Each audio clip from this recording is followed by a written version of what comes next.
Why are we back? You're back, I guess. And it's fucking up. Okay. I hope you crash.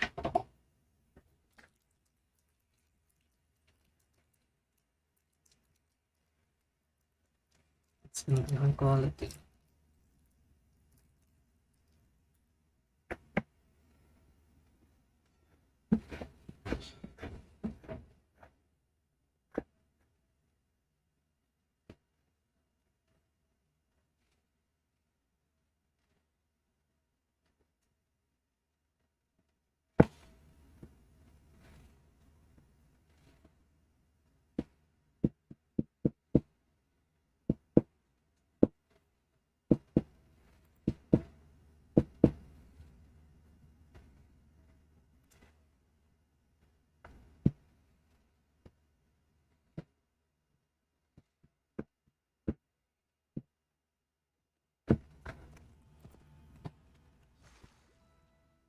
Let's immediately change settings.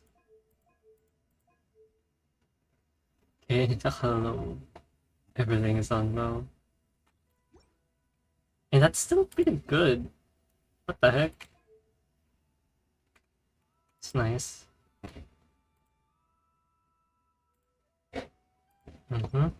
Oh, amazing. Seems so weird though.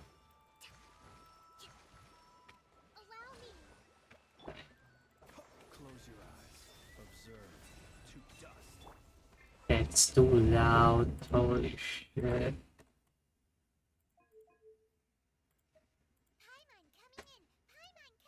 Paimon. Yes. Holy shit.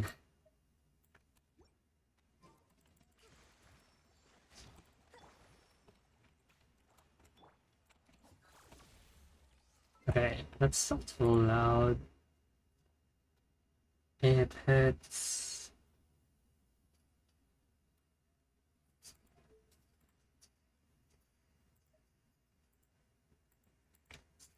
Hey, it's time to do some questing.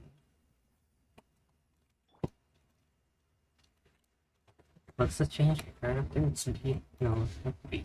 T. Okay. Oh, it's not P for party. What is it? It's whatever. Suki dayo. Wait, is this? Is this Ruslan? What is this guy doing? I don't know, it's not. What the fuck was that shit? Okay.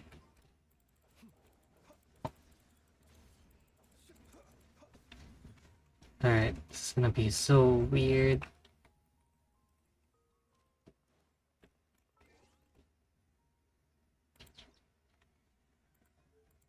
Can I do the keybinds? Oh.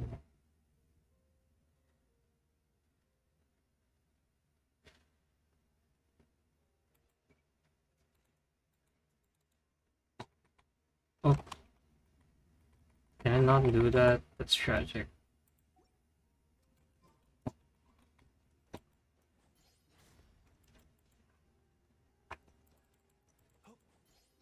Okay. What the fucking dear?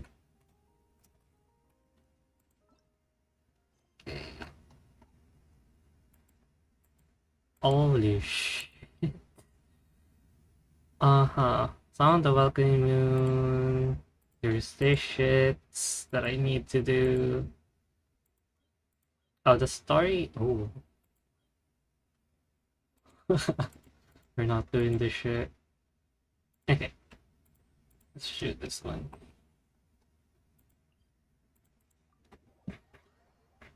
Because I am not.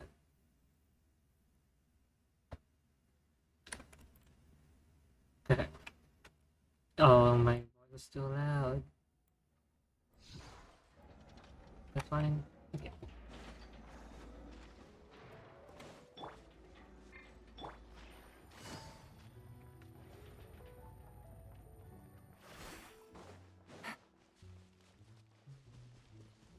Take it easy.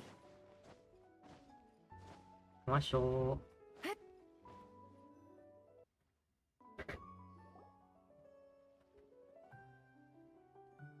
Okay, the music is so low. Yeah, but I should stop right here. Okay, can I? Okay. Maybe not the sound effects. Paimon coming in! Paimon Oh coming my in! goodness. I can barely sense any Kuvaki at all. This whole area feels like a soulless husk. Is it loud? Okay. Looks like his appetite truly is insatiable. As if the power of that energy cannon wasn't enough. He's not seriously still getting stronger? What's his endgame here? Oh yeah, I'm still He fighting was here already. Hey, that guy. So, what's going on? We've all been on high alert since we split up a few days back, expecting Rerir to strike again. Yeah, earlier. But it's like he just vanished into thin air. No one has seen him nor found any trace of his presence. Some pianos. That is, until this morning, when a ratnik found signs of wild hunt activity while out here on patrol. As you can see, the crystalline itself is physically intact, but the Kuvaki it contained is all but completely diminished. And we're sure that Rerir did this. Who else? He's the only one who could pull off a stunt like this. Kuvaki loss has reached critical levels. Reikir of Solnari set to maximum threat level. Warning, unless de-escalation measures are taken soon, he will pose a threat beyond our ability to contain. The consequences could be catastrophic. Traveler, do you remember when we encountered Rerir just after regaining his body? There wasn't a shred of sanity left. Nothing but madness and rage. Yeah, didn't he shout out a bunch of names? Then he started raving about how nothing in this world mattered to him. Oh, Paimon gets chills just thinking about it. Oh, but the thought that he's still out there, lurking somewhere in Notcry, waiting for his chance to strike? Oh, even chillier. Last time we fought, we were already at a disadvantage. If he has such overwhelming strength, why would he suddenly go into hiding? Yeah, if I were him and I wanted more Kuvaki, I'd just take it by force. No point staying in the shadows. Unless something went wrong. His whole resurrection thing didn't exactly go smoothly.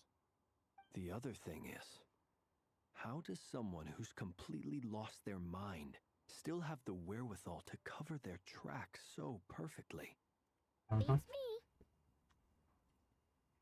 According to certain medical studies, insanity does not always entail a complete loss of rationality. It may be that he is simply living in a world of his own. That actually sounds about right. He was ranting away to himself the whole time, like he had zero interest in talking to us. There are many unanswered questions here. He could be right under our noses, and we'd still be in the dark. Besides his name and title, we know little about him. Certainly nothing about his past, or what he might be hoping to achieve. Yehuda, I wish I could have gotten her. Exactly. And we wouldn't even know where to begin looking. Even Boss hadn't heard of the Reikir of Solnari before all this. I'd be willing to bet that even if we gathered together every scrap of intel in Nodcry, we still wouldn't find more than, like, 3 useful facts about him. So, if we do nothing, he'll just keep getting stronger. But if we want to investigate him, we have no idea where to look. Last time we had Marionette and her big robo-buddy to help us, and we still barely held our ground. If we had to face him alone... Oh, Paimon's head hurts just thinking about it. What are we supposed to do against a threat this big? Well, I do have a little hunch about his next move. Given that he attacked the quarry, I'd say it's likely he'll target other places rich in Kuvaki. Somewhere like the Eye of Krati, or the Pillar of Embla. One thing's for sure. If we just sit back and let him keep absorbing Kuvaki, we really won't stand a chance against him. A perfectly reasonable hypothesis. However, it is worth noting that these two locations are quite far apart. To investigate them both, we'll need to split up. I agree, we should split up. Right now, Rarir's goal seems to be gathering Kuvaki, not fighting us directly. Once we're done, let's regroup on Hisi Island. Amazing. Why Hisi Island? If I Hisi recall Island, correctly, more like your largest goddess statue was island. carved from Kuvaki-rich ore, was it not? That's right. Yes, it could well be a potential target of his. I should head back and start evacuating the pilgrims.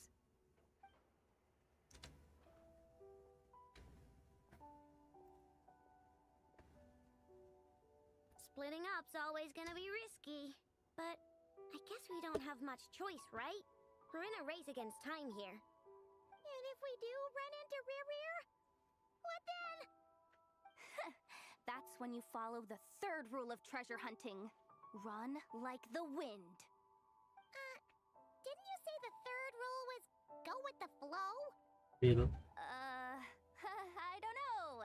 Did I? Anyway, whatever. In this situation, go with the flow means go find backup. Agreed. If anyone finds so much as a trace of Rarir, do not pursue him. Get out of the area and alert the rest of us as soon as possible. We need to put safety first. All right. We better get moving. Come on, Nappa. Let's go.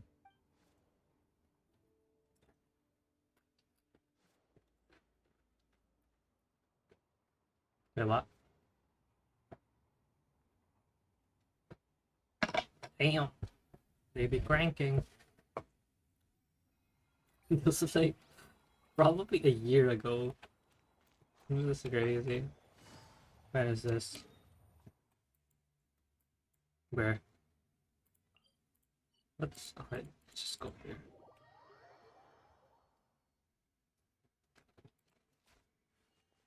Tung sahur.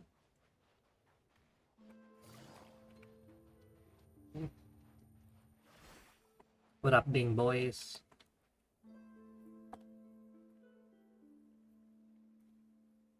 Any leads? Nope. Diddly squat. No clues to where he might be hiding. It's like he's Damn. a ghost. I really should have played when It feels like we're sitting Yehuda on a was hammerhead out. that could go off at any second. Oh, I hate this feeling. I'd rather face him head on than be left hanging like this. he was so good. So, you guys didn't find anything either? Not loving the word either. How about you, Flints? I questioned a few Ratniki and eventually narrowed my investigation down to one suspicious individual. But by the time I got to his place, he was already gone. Almost as if he knew someone was on to him. Either that or he's just extremely cautious and doesn't stay in one place for long. He's been biding his time for a while now. The question is, where or what is his next target? No idea. Since regaining his body, he seems to have lost all interest in the fragment in my That possession. type full screen. If he No. did still want... All we can do now is hope that Ino and Anefa turn up some leads. Darn it, Rarir! If you've got the guts, come face me one-on-one! Wow. Wait, he's actually here? I didn't mean it! I swear! No, it's coming from Silver Moon Hall. The Lady Kutar might be in danger. Let's get over there, Kutar. quick! Oh. Holy shit. Oh, this is the fucking...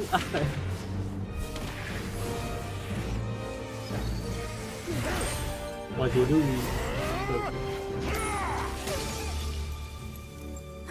Kutar!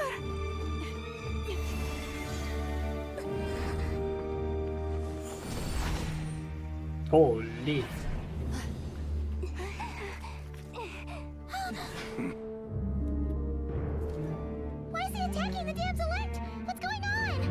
time for questions. Stop him! Damn. Damn. Hey. Ooh. This is insane. Yehuda, get Kutar out of here! On it. Kutar.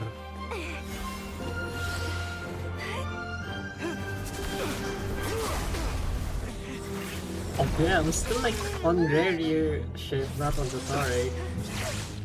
Look where your feeble light has gotten you.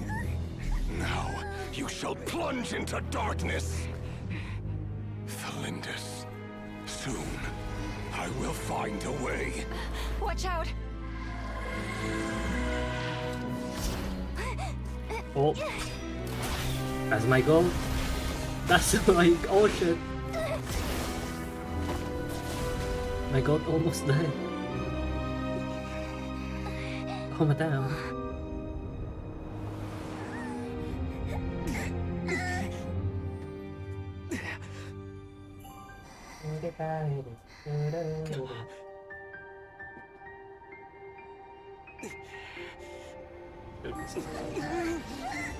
Holy shit! The power of friendship. The fair maiden. Oh, 이러면 기깔까?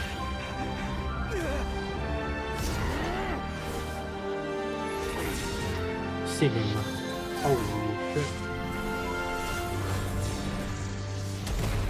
Look at that. Holy shit. He had the hating.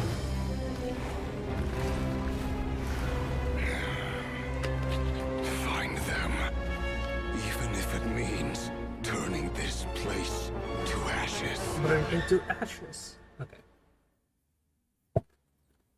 That was fun. Holy shit.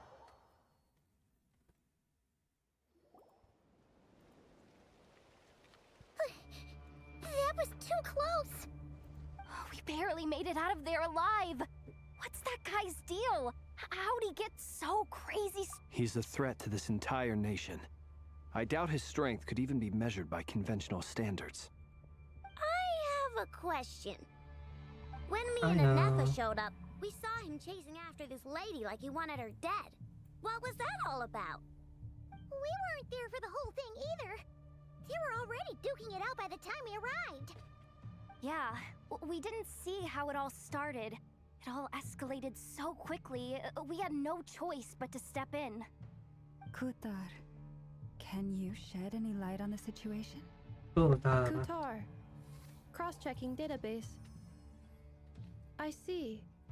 So you're the one that the Frost Moon Scions refer to as Ah, the she looks so moon goddess? amazing. Wait, she's the moon goddess? Oh, no wonder she looks just like all those statues. Wow. There are many reasons why people might worship the moon, and just as many why they might despise it. I've never met that person before, but there was no mistaking his deep-seated hostility towards me. Yeah, damn. Why he holds me in such contempt, I cannot say. But since he hunts the power of the moon, it's no surprise that I am a target. Kutar. There are many potential motives.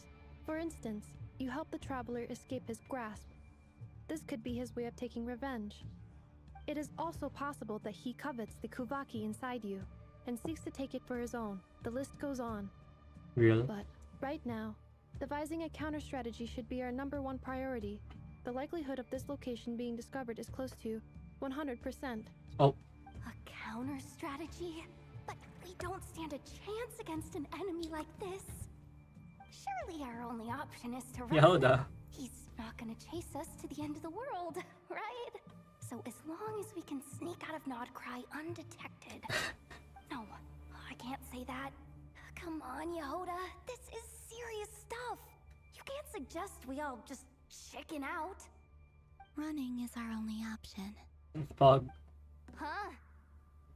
You seem surprised, but what other choice do we have?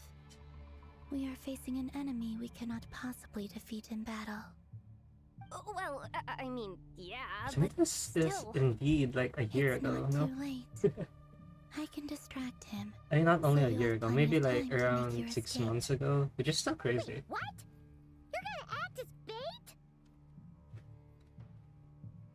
Doesn't that make sense? I'm the one he's after. There's no need for you to risk your necks on my behalf. A coyote doesn't stop for bypassers while it's howling at the moon. Soul base, Columbina soul base. What is it, Loma? The Frost Moon Scions have already grown accustomed to life without their goddess. My presence here is no longer essential, and this is not my home, so you needn't ask me to stay. We can't just roll over and let him get away with this. That's not our style. Yeah, we can't just call it quits after everything we've been through together. Besides, she pretty much saved my life back there. If I just ditched her now, I'd never forgive myself. We can't overlook that you have saved our lives multiple times now. To talk of returning the favor would be a little crass for my liking.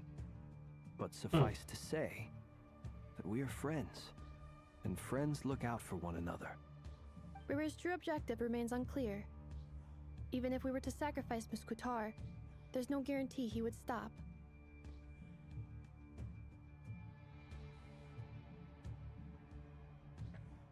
But Kutar, I know why you left the Frost Moon Scions so long ago. It was because people started treating prayer as a form of trade. They would make self-centered wishes, force you to accept meaningless offerings in return, and then expect you to perform miracles for them, as if that were their entitlement. If it were me, I might have walked away too. But I believe that time can change everything, and that sometimes it takes losing something precious to appreciate its true worth. After much reflection, I've realized that this was never about whether the Frost Moon Scions need you. Any relationship based on need is purely transactional. What I truly hope is that you'll choose to stay, not out of obligation, but as part of our family. You were born here, and now you've returned. Who knows? Perhaps it was the moonlight that guided you home. thank you, Lauma. But my power is on the wane. I'm afraid I will be of little use to you now. We'll find a way. Very well then. I'll do as you say. Both times you saved us, we were transported across great distances in an instant. Is that one of your powers as the moon goddess? It is, but I find it Of course very you do. draining. I barely managed to pull it off just now, and it will be some time before I'm strong enough to do so again. Rejected by the world, my power is dwindling. Like a lake, cut off from its source, slowly shrinking away. Now, it has almost run dry. What do you mean, rejected by the world? The three moons belong to the ancient Bygone era in which they came into being. From the moment I was born, the world itself has been steadily sapping away at my strength. The three moons are not one and the same. As the goddess of the Frost Moon, I cannot wield the powers of the other two. Yet moonlight has a way of blending together. Each can reflect the other's glow. So when our fingers touched, I was able to restore my strength by drawing Kuvaki from the eternal moon's marrow. But this method of recovery is painfully slow. If only we could find the...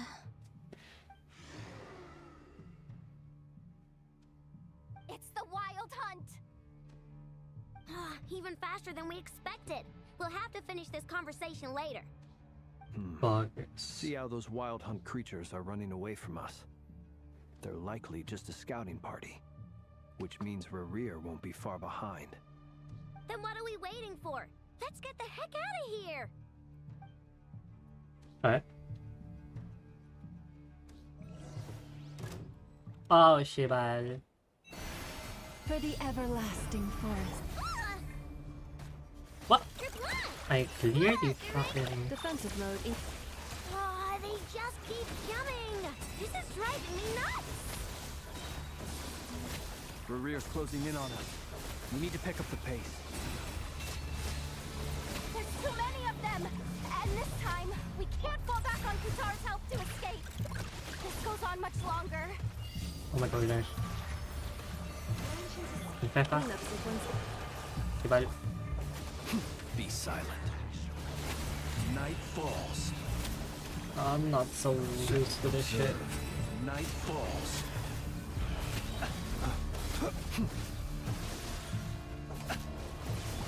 Flash attack! Good luck! Defensive mode. Engage.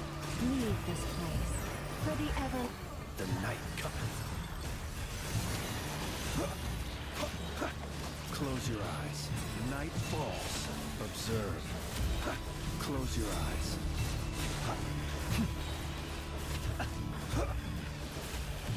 Wow, should I just go? Or do I just fight and fight? Look, a rainbow! Installation chamber deployed. Ultimatum pro. With one heart, we pray. Observe. Be silent. Night falls. I feel like I need to get the Beware the fuck out of creatures here. of the night. Or not really. Okay.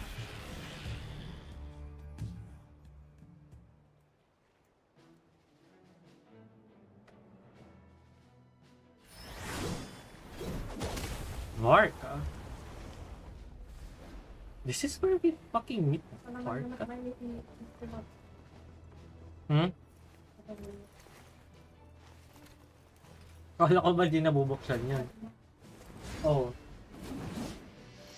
Bilis naman maawa na itong batang to.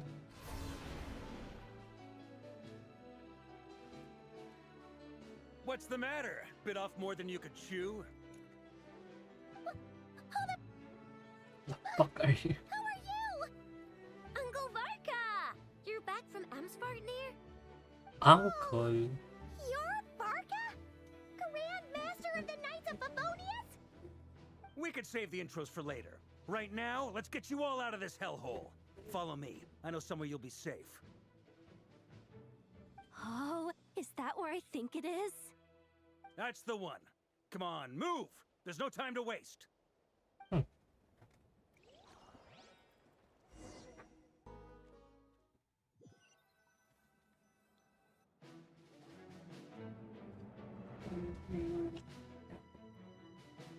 Wow!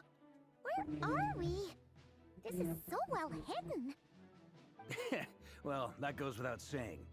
This is the Knights of Favonius' meeting place in Nodcry, and a contact hub for the Northern Intelligence Network, aka the black market of intel.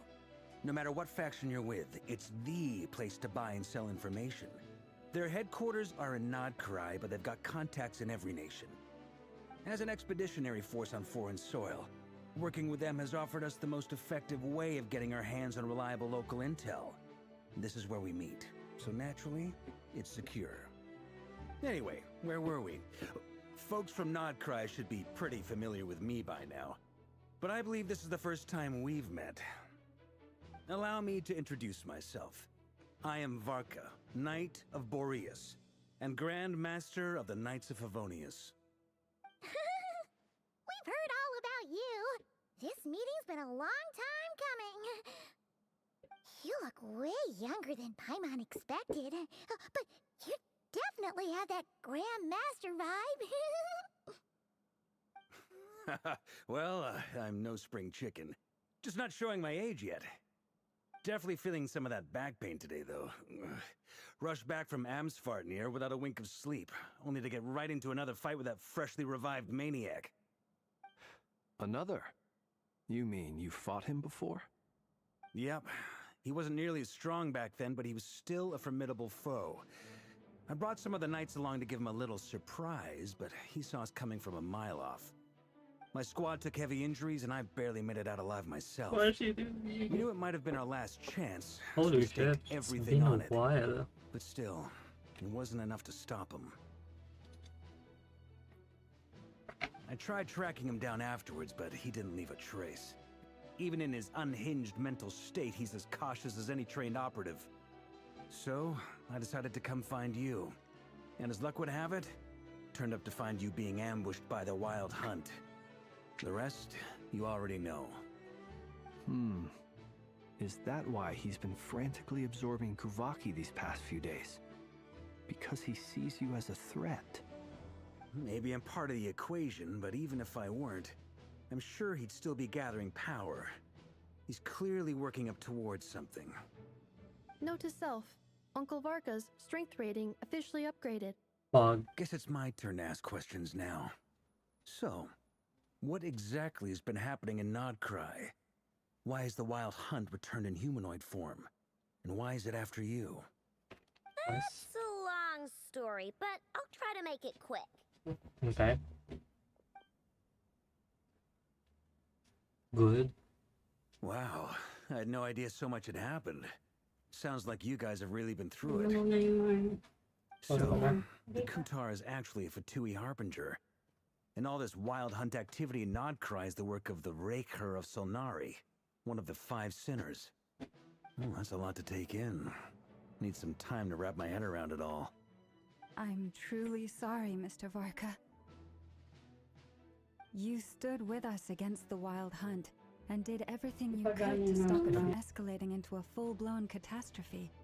And then, the one time you're away, it all comes to a head and all your hard work gets undone. You've got nothing to apologize for, Miss Moonchanter.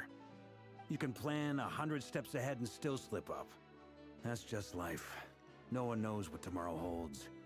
You can't predict which way the wind will blow next. And, to be perfectly honest, I can't say I'm surprised. For all the times we've defeated the Wild Hunt in the past, we've never been able to completely wipe it out. Turns out, we were just delaying the inevitable. But now that a new variable has come into play, fate may well take a different course. A new variable? You mean us? Who else? And in a strange way, I think his resurgence might not be an entirely bad thing. The Wild Hunt is like an unrelenting force of nature, but Rerir is an individual with an agenda. He's gotta have a weak spot somewhere. That said, while I was explaining everything just now, some of the points that Mr. Flint's added caught my attention. You mean about our mystery ally? That's right. From what you've said, not only did they lead you straight to some key files, they also shielded Hisi Island from a lethal Kuvaki blast. I don't know who or what could pull something like that off. Heck, even Miss Columbina doesn't have a clue. I hadn't heard the story about those files. Would you mind repeating their titles for me? Wild Hunt Phenomena Log, a Nodcryan Ratnik's Field Journal, and Kuvaki Survey Log. Oh. No. Still doesn't ring a bell. Another dead end. Guess all we can do now is hope that our mystery ally keeps showing up when we most need them. Still, it's safest to assume they won't be intervening again. From here on out, we'll have to resolve this crisis by ourselves. Your intel also explains something else I've been wondering about. The reason I led my team to Amsfarnir was because we'd had reports about a possible source of the Wild Hunt showing up there. But once we looked into it, it turned out to be a red herring. I don't know who was behind it, but clearly, it served its purpose. I doubt it's by chance that he happened to make his comeback while my attention was diverted. And from everything you told me, it sounds like his scheming began well before his return. So maybe luring me away was all a part of his plan. But is it even possible that he orchestrated all of this by himself? The Moon Maiden and the Raker of Solnari. Nodcry of all places. The way everything is unfolding, it can't be a coincidence. So, what do we do now? Got any ideas? Right now, we've got at least 3 things to consider. Let's go through them one by one. First, we need to figure out how to take down Rarier. If we can't beat him in a straight-up fight, the rest won't even matter. To my knowledge, the bulk of Nodcry's fighting force is already gathered here.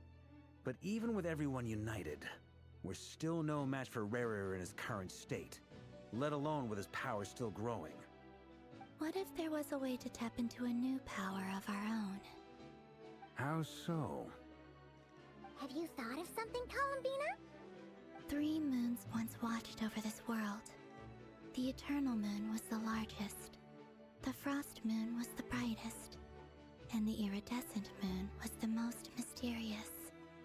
They say that back then, the 3 moon goddesses wielded immense power. Enough to shape the workings of the world itself. I now bear the Frost Moon's power, and the Eternal Moon's marrow resides within the Traveler. Hold on. Are you suggesting? The iridescent moon, the last piece in the puzzle. That's right.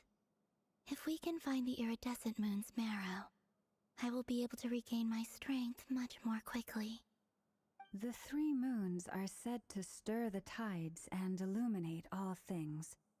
Perhaps they hold further secrets beyond our understanding. According to my analysis, the solution is feasible. However, it is subject to one major condition. How do we locate the iridescent moon's marrow? I know a way, but we will need to visit the Fatui's Experimental Design Bureau. The Experimental Design Bureau? Are you saying we need to involve Marionette? Yes. I must speak with Sandrone. It's a long way from here to the Experimental Design Bureau. There's a high chance you'll be spotted. You shouldn't go alone. Then that's settled. Next up, our second priority. Somehow, we need to figure out Rarier's end goal. As you saw for yourselves, when he was still in his wild hunt form, everything he did was for the sake of recovering his body and resurrecting himself. His first act since then, after laying low for a while, was to try and assassinate this young lady. People's obsessions often reveal their greatest vulnerabilities. There must be a reason why he despises the moon so deeply. Perhaps it sheds some light on his title, the Raker of Solnari. The Wild Hunt has plagued Nodcry for centuries now. If we want to stop it for good, we have to get to the root cause of what's driving it. It's true. We still know very little about him. If Kuthar hadn't given us that lead, we wouldn't even know his name. But where would we even start? I doubt even the Intel Queen of Nodcry has a clue, and she has info coming out of her ears. Oh? That's a rather hasty conclusion for someone who's so painstakingly meticulous when it comes to dealing with machines. Ah! She hurt me!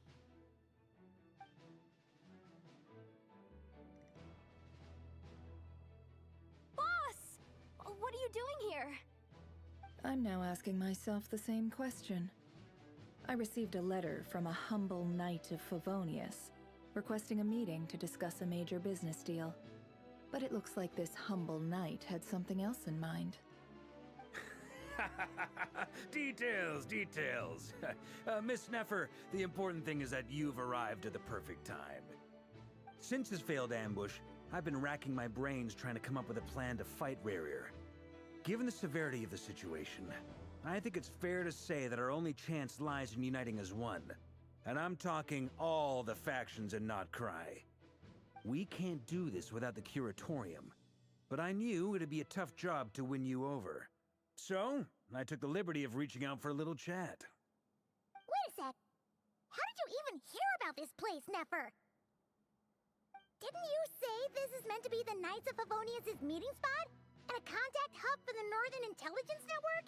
And isn't it supposed to be super hidden? You really think he could have gotten settled in Nodcry without my help? Besides, I'm the one running this gig. Of course I know where the meeting place is. Allow me to introduce the current head of the Northern Intelligence Network. If it's intel you're after, she's your woman. Pretty much seen and heard it all. Please spare me the flattery. Let's cut to the chase. Seems like you've run into some trouble, huh?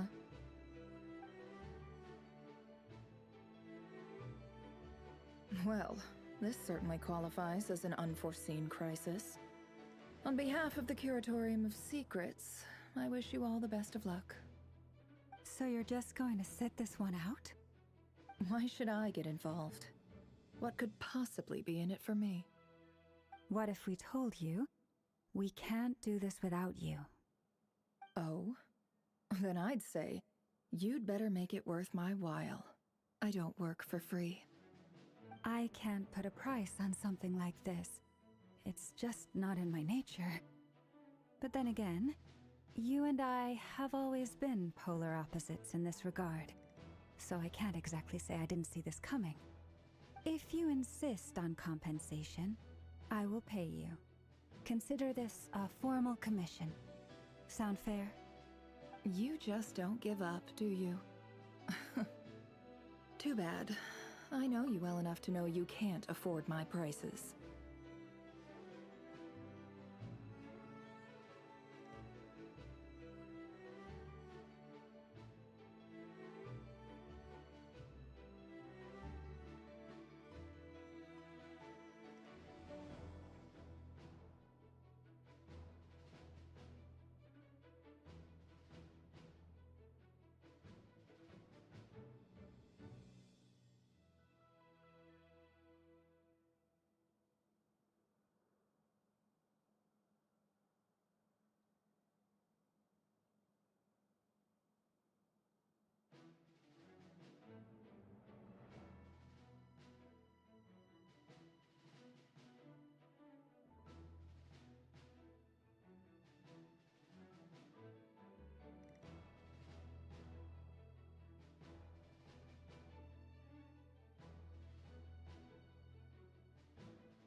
The riskier the job, the more it'll cost.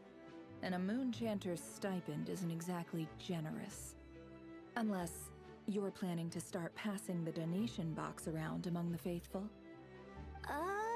Boss, just a thought. If they come up short, maybe you can take the difference out of my next few paychecks. Things got really dangerous during the fight with Rerir. If this girl hadn't saved me, I'd be ley line fodder by now. I'd be gone for good, boss. If there's any way we can make this work, I'd really like to help her. Please? I'm begging you. This is why I'm always telling you never accept favors. They are the hardest debts to repay. You have to be careful who you get involved with, or you invite all kinds of misfortune. Very well, Yehoda, I will help. But just this once. Don't count on this happening again. Flynn's, that fragment that Rerir was after, do you still have it on you? Of course. Let me borrow it. I need it to follow up on some leads. Wait, you actually have some leads? Shh. This is top secret information. I get it. We all have things we'd rather keep to ourselves. Plus, I know we can count on you, so we'll leave the intel gathering in your hands.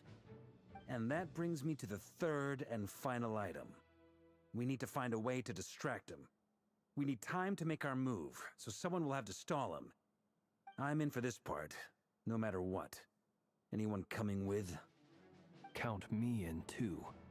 Come off it, you two. Quit playing heroes. I'm way ahead of you here. Nefa did a scan of the Moon Goddess's Kuvaki signature, and we're gonna use it to make some decoys over at the Krumkake craft shop. Anyone who's in, follow me. Once they're ready, we'll deploy the decoys across Nogcry.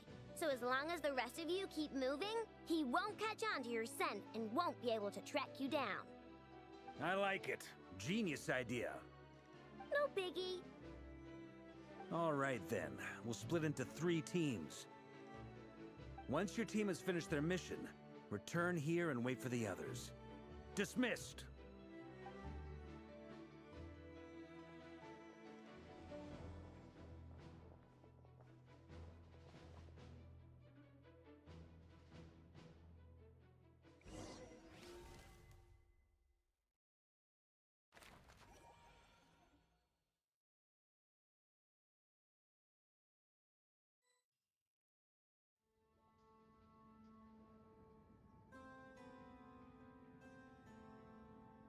Lady Damselette.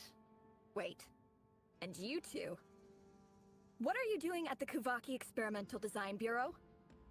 We've been doing our best to mind our own business lately. But if you're just gonna waltz up here like this, you're seriously pressing your luck. Don't blame us for doing what we have to. Huh.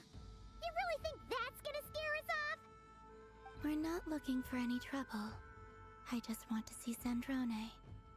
Do I need to remind you that you're still a wanted fugitive for deserting us?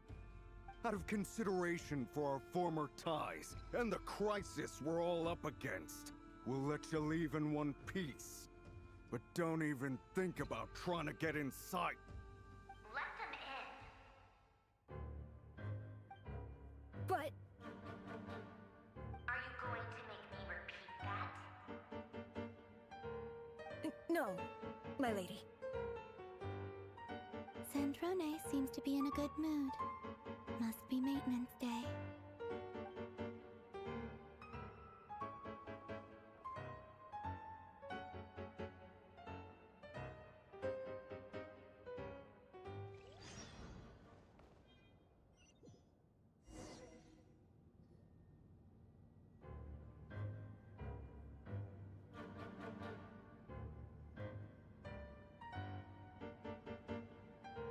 So tell me, to what do I owe the honor this time? Actually, before you answer that, just so we're clear, we're not colleagues anymore, Columbina. I don't owe you anything. I promise it's nothing big. It seems like you've gotten the wrong idea here. The only reason I let you in was because I was bored. It seemed like a way to kill some time and satisfy my own curiosity. Whatever miscalculations I may or may not have made in the past, I haven't lost the plot enough to even consider sticking my neck out for your sakes. I'd like to speak with Arlecchino. What? Huh? You mean the knave? I'd like to speak with Arlecchino. Is she in Nodcry? No, she's not. Once the work on this facility was completed, she went back with the Rooster and Regrator. The only ones in Nodcry are me and...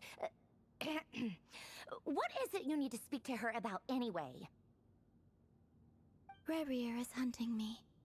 If I'm going to face him, I must first retrieve the lost moon.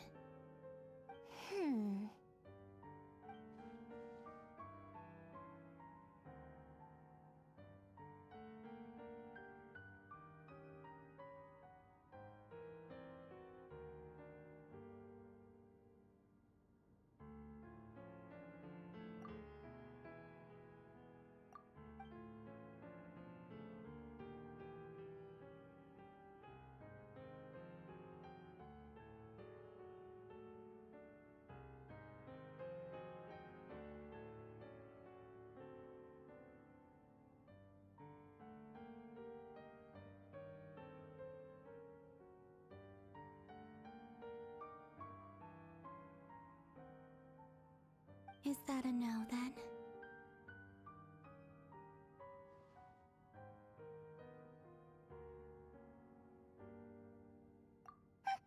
As if I need reminding. I was this close to settling things with him before someone decided to whisk me away to their weird little garden.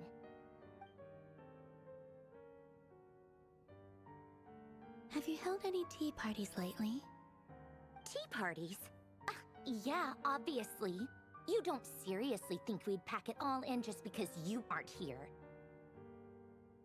If anything, they've been more eventful than ever. Just me, Arlecchino, and a bunch of insolent, insensitive guests who won't stop asking where you've gone. Oh, they've been a real joy. I bet you served them the worst tea you have. Just like you used to do to me when I upset you. Who cares about how good the tea is when there's no one around to drink it? I keep losing people. First Rosaline, now you. I'm running out of people who can make me laugh. Honestly, what could be more ridiculous than a multi-centenarian goddess who's only ever had the plain herbal tea she received as offerings? You'd always brew a different type of tea for me each time. Was it really just to see how I'd react?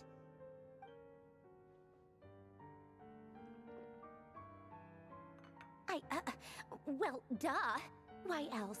Watching you squirm was practically my only form of entertainment.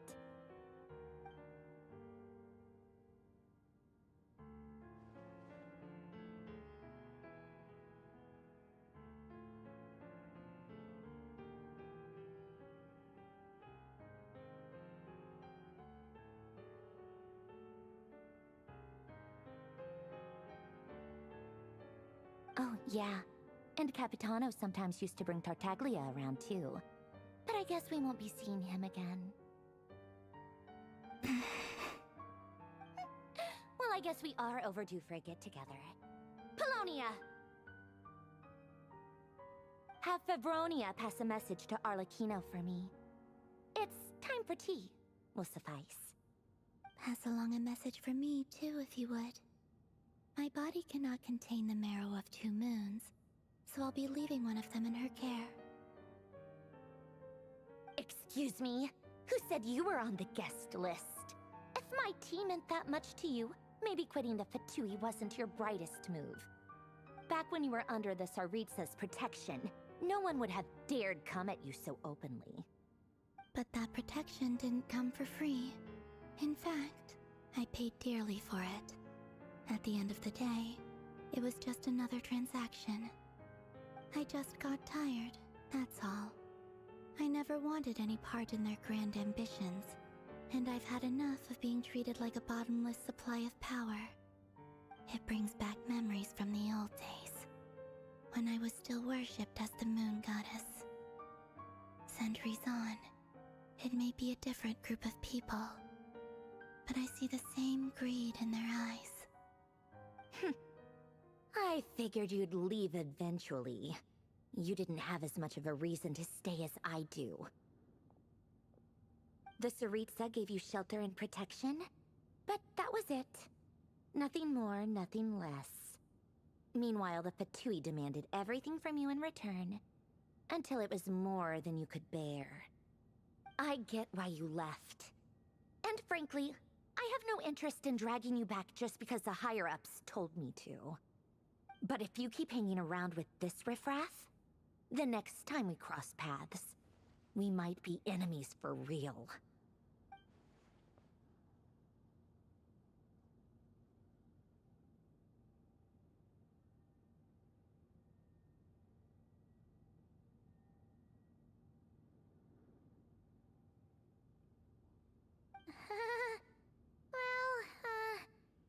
Guess that's our cue to leave.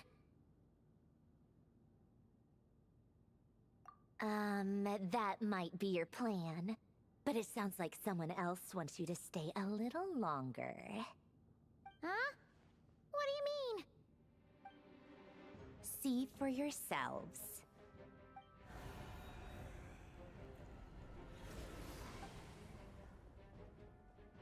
My lady, it's the Wild Hunt.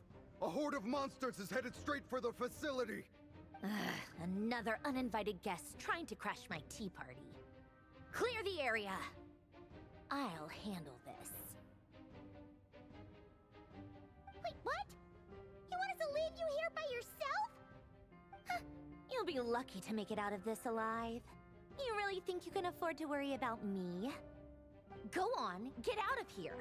You may have stopped Polonia from crushing him last time, but I've made sure that won't happen again.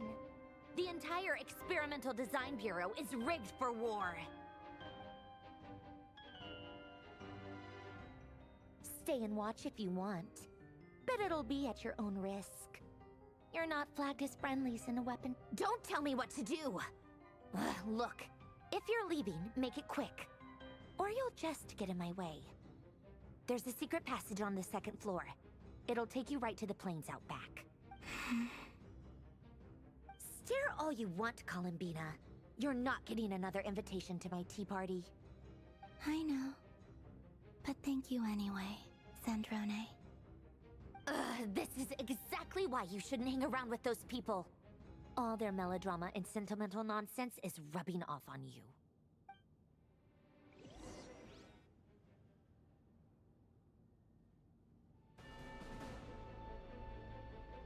Come on then, Mr. Ray here. Let's pick up where we left off. It's your Wild Hunt monstrosities versus my beautiful Holy. creations. Let's see who comes out on top.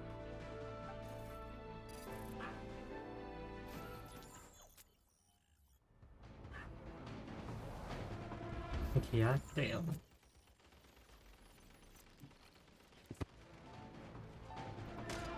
What the fuck? What the f- Go one. Lock onto target. Right. Okay.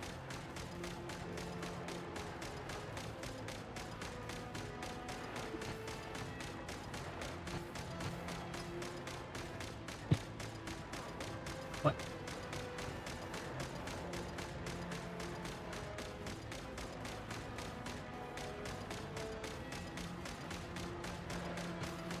Okay. Okay. Holy shit.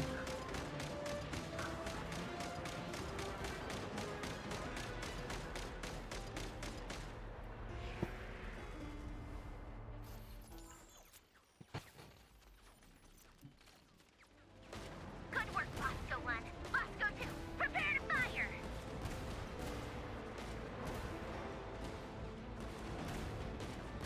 Holy shit. Bounds on that thing.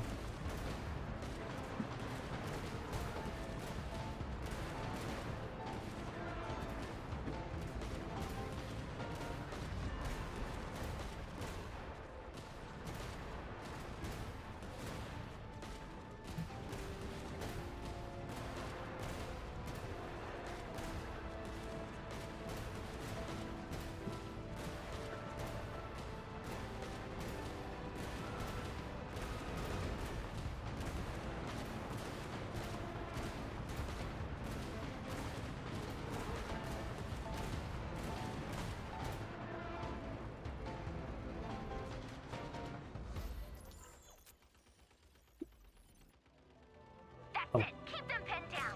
Don't let Oh them my get near. goodness.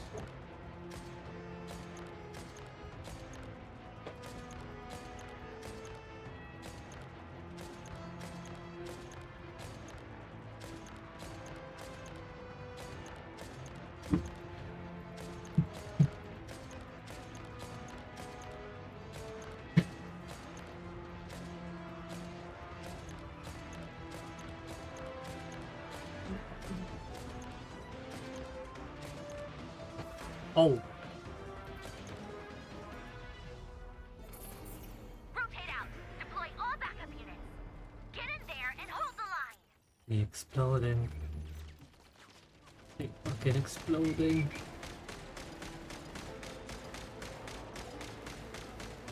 They're more tenacious than I thought. Whatever. This is where the real fun begins.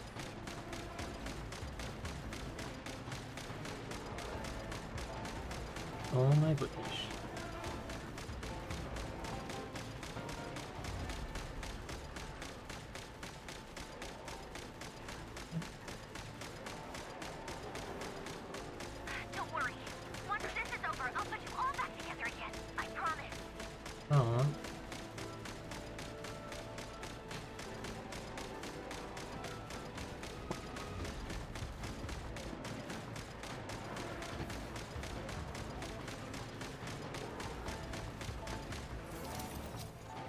Oh, Shibari. Finally, the Ranger himself. Time to... Here. Huh? Where'd he go? Uh-oh.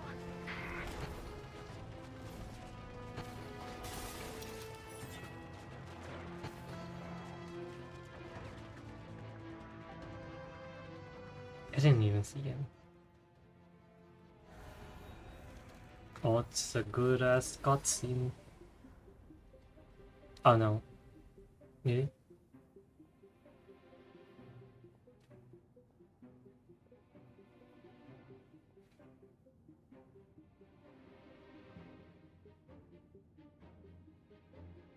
Polonia, get him! Holy shit. Oh wait, it's auto though. I've upgraded Polonia again since our last encounter, and uploaded every last scrap of your data. So let's finish this once and for...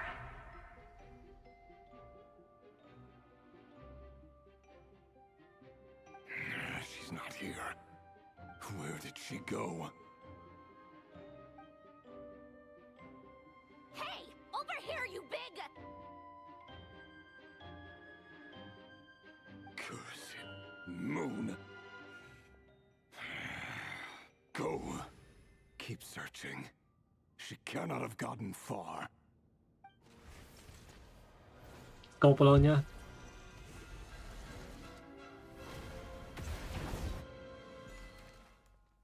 Holy.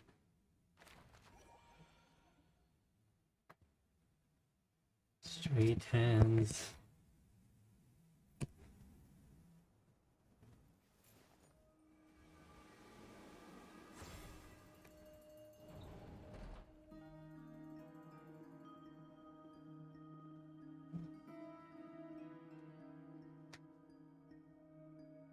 So this is your method for investigating Rarir's past. It almost looks like some kind of ceremony. Good deduction. But it's quite a different affair from what you're used to with the Frost Moon Scions. Whoa! First time I've ever been in here. Boss always said it was off limits, so I pictured some kind of creepy dungeon. But it's actually kinda nice. Oh, I guess this must be Sumero decor? Oh, is That's this where Boss is where from. Kaveh And that here? nice shopkeeper who Missing? sold me my treasure compass.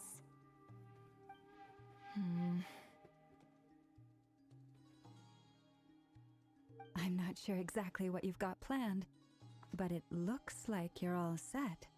When do we begin? Whenever we wish. But for some reason, I've got a feeling this isn't going to end well. I've never faced Rarir myself, but from what you've told me, his power is beyond anything I could imagine.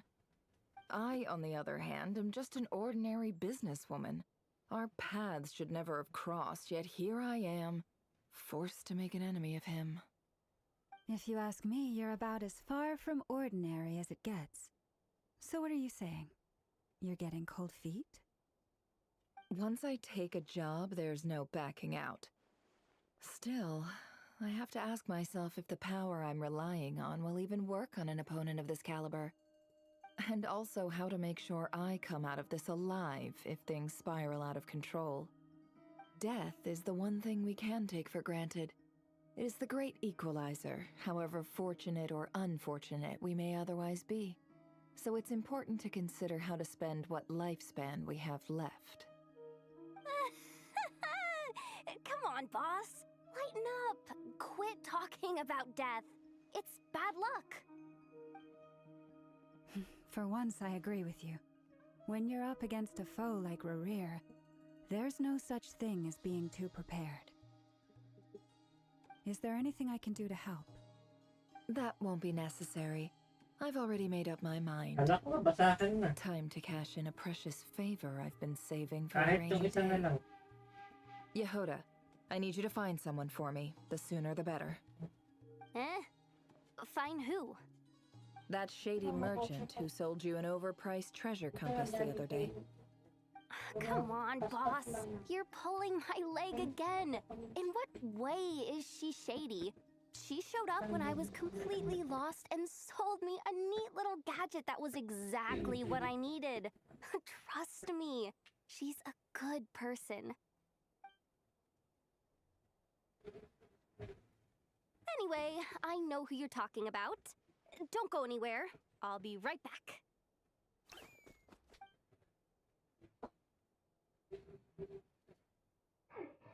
Quit dragging me. I genuinely can't run any further.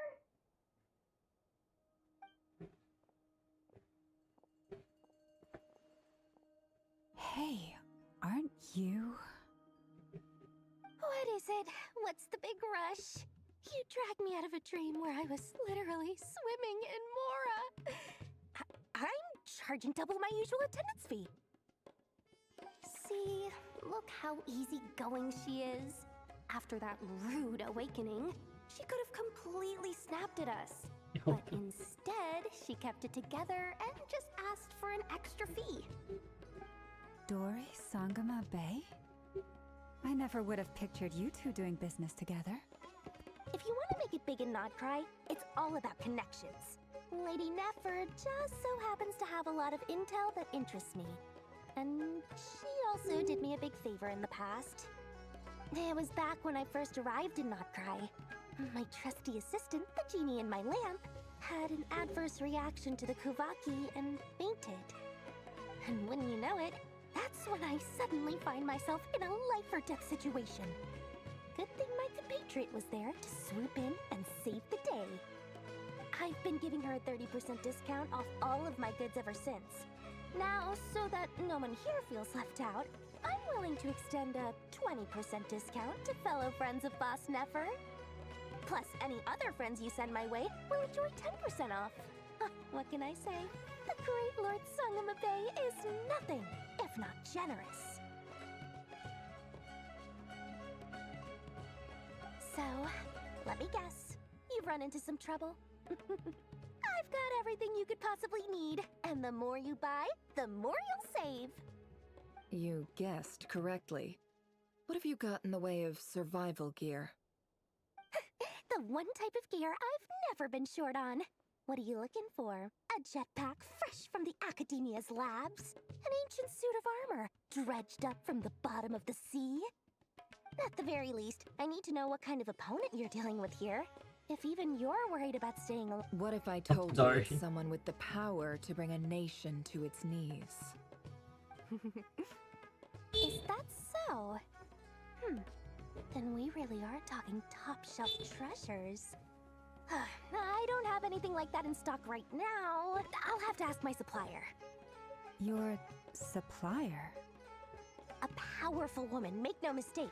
I can't reveal her identity, but luckily for you, I hear she's planning to visit Nodcry in the near future. If you're willing to wait, I can ask her when she's here. Can't say exactly how long that'll be, though. Then, let me put it another way. What would you do if you encountered an enemy like that?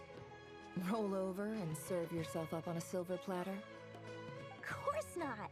I have a handy little trinket from one of my generous suppliers, which... Hold on. What exactly are you getting at?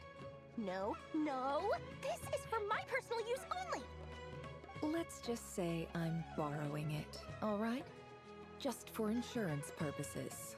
You'll get it back later. Favors are the worst kind of debt to owe, and now you've got a chance to repay one. A win-win situation, don't you think? Fine. You can borrow it for 5 days.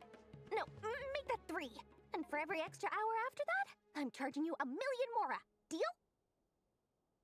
Deal.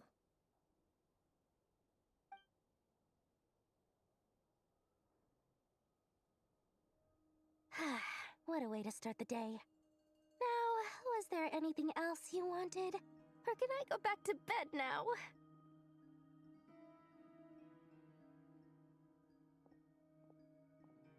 That will be all. Take care now. Don't trip up on your way back, friend. See you later! You're my favorite shopkeeper.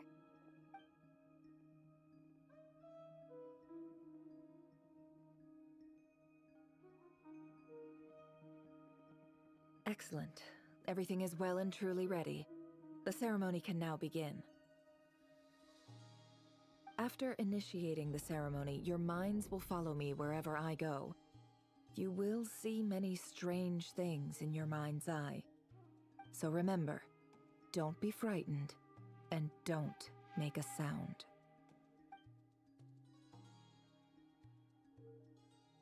Now then, let us peer into the Raker of Solnari's past. Ow.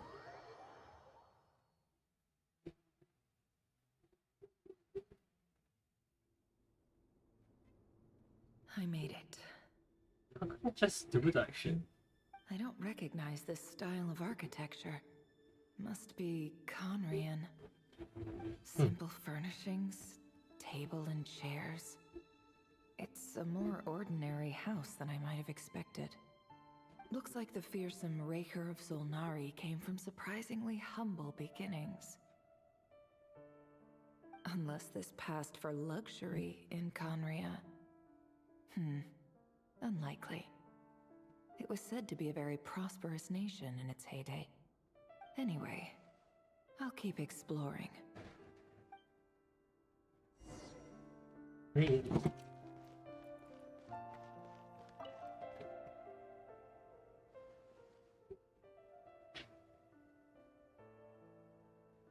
Hi, Rivier. Since you're working extra hours tonight, Course is a woman. I thought I'd keep myself busy by checking out that new kebab shop. I've heard good things about their menu. I'll test it out, and if it's as good as everyone's saying, let's go back together sometime. P.S. New stash from the Universitas Magistrorum. I brought some goodies home. A few teacups and a pin rack. Hope you like them. They didn't sign their name, but they must have been close. Sounds like they were living together.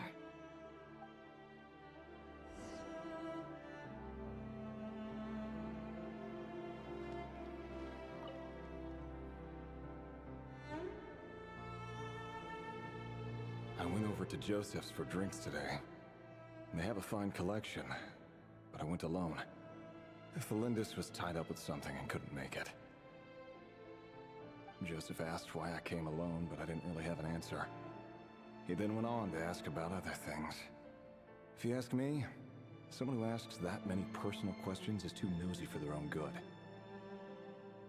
But if he invites me again, chances are I'd still go. Felindis. That's the same name Rerir mentioned. Crane imports keep falling. If things don't pick up, we'll soon be back to meat and mushrooms only. Honestly, I'm not a huge fan of that new type of mushroom everyone's been into lately. Didn't it start out as a lab-grown variety? I heard it's even mildly corrosive. Seriously, why would you even eat something like that? I don't care if it's an impressive feat of alchemy. That just isn't the kind of thing I like to eat. Grain has to be imported, and they're eating a diet of mostly meat and mushrooms. Could it be because Conria is underground, so it doesn't get much sunlight? That would explain why they use so much stone in their buildings. They even use alchemically modified strains for food. Seems like the people of Conria don't have many options when it comes to dining. I've just about saved up enough now. Time to buy it and keep it somewhere safe. Making a big purchase. I wonder what it is.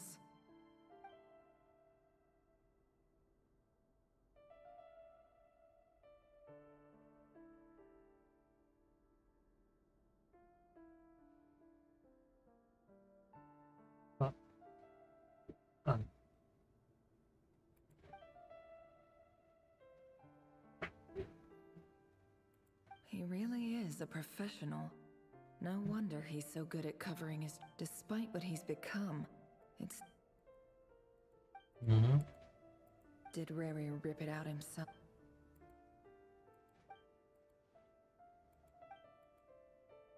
Before I met you, I was convinced that my heart was not the burial place of a fallen moon. A withered, windless grove where the waters rested forever unrippled. It was you who helped me see that my heart hadn't entirely withered away, that it could still beat to the rhythm of love. This is just trivial sentimentality from the looks of it. Why would he go to the trouble of hiding that? The burial place of a fallen moon.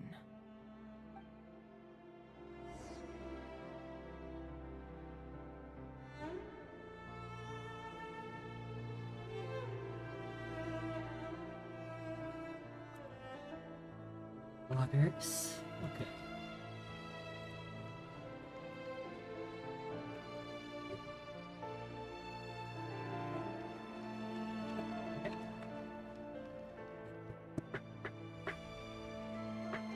Reverie, over here. Dane!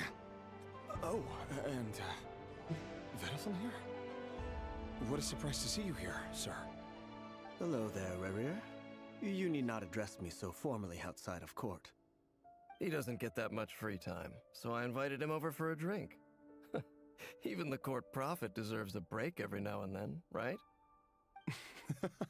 Well, I'm flattered. So, what are we discussing today? Hey, don't look at me. As far as I see it, we don't need an excuse to have a few drinks. Come on, don't give us that. Didn't you say you were about to pop the big question? How's that coming along? Who'd have thought the great Twilight Sword was an even greater gossip? I just didn't expect you to be the first one to settle down and get married, that's all. Yeah. If you told me that a few years ago, I wouldn't have believed you either. So, are you planning to come clean about your job then? I'm guessing you still haven't told her. Sure, I'll have to tell her at some point. But I'll need to pick the right time and place. To be honest, I have no idea how she'll take it. Come on, stop being such a pessimist. For all you know, she could be thrilled. I bet she'll be much more impressed by your actual job than the one she thinks you're doing now. A member of the King's Guard. Quite the cover story. Does the king himself even know? Of course he does. Anyway, enough about me. How have you been? Me? Same old, same old. Nothing much to... Huh? What's up, Ved? It's nothing. Vediflin, Dainsleif's elder brother. Renowned throughout the court of Conria as the Visionary, and said to possess a wisdom far beyond the reach of any ordinary man. And yet, despite the gulf between us, he seems to have something to say about me. Does he even know me? Does he see me as a friend of his brother, or just another of the Vinster King's blades? Why did he react so strongly? Was it really to do with what we were talking about? Brown, curly hair and brooding blue eyes. So this is what Rerir looked like back in the day. Perfectly normal. No different from anyone else. As frightening as this monster is in the present, there's something even more unsettling about seeing the human he used to be.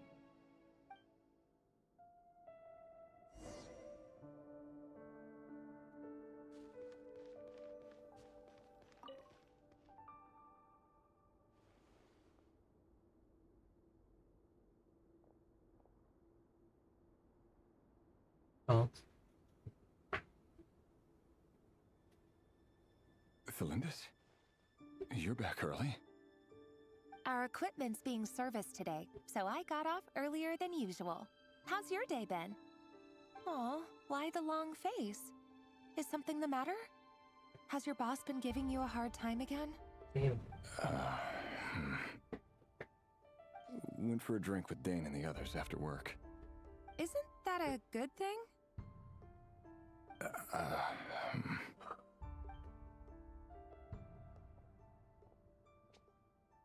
Vediflin showed up today, too. You know, Dainsleif's older brother. Ah, Mr. Vediflin. Yes, I've heard of him. They say that everything he says ends up coming true. He overheard Dainsleif mention that I'd recently proposed, and seemed to have an issue with it. But when I asked what it was, he kept it to himself. So, you're worried? You can be such a child sometimes, Revier. We're nobodies. Why would the Visionary be concerned about us? I'm sure someone in his position has much bigger fish to fry. Maybe you're right. You worry too much, Revier.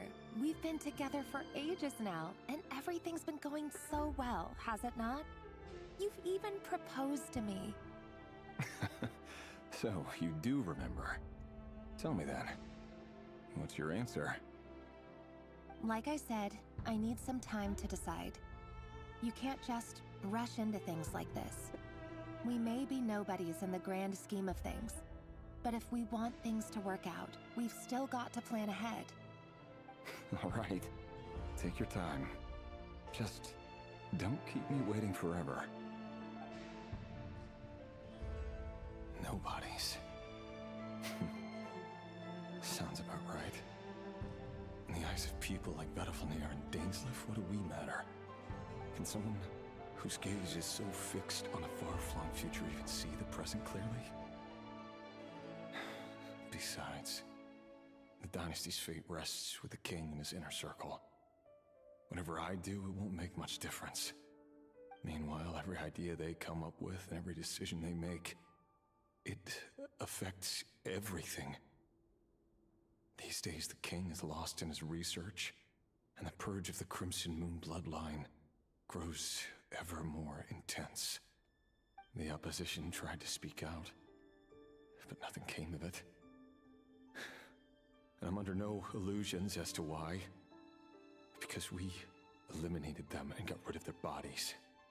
A man can have 1,000 reasons to carry a sword, but there are few good excuses to use it.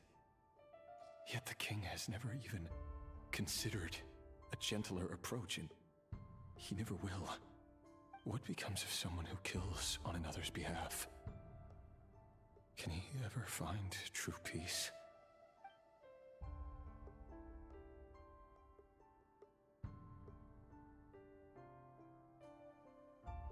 Thelindis?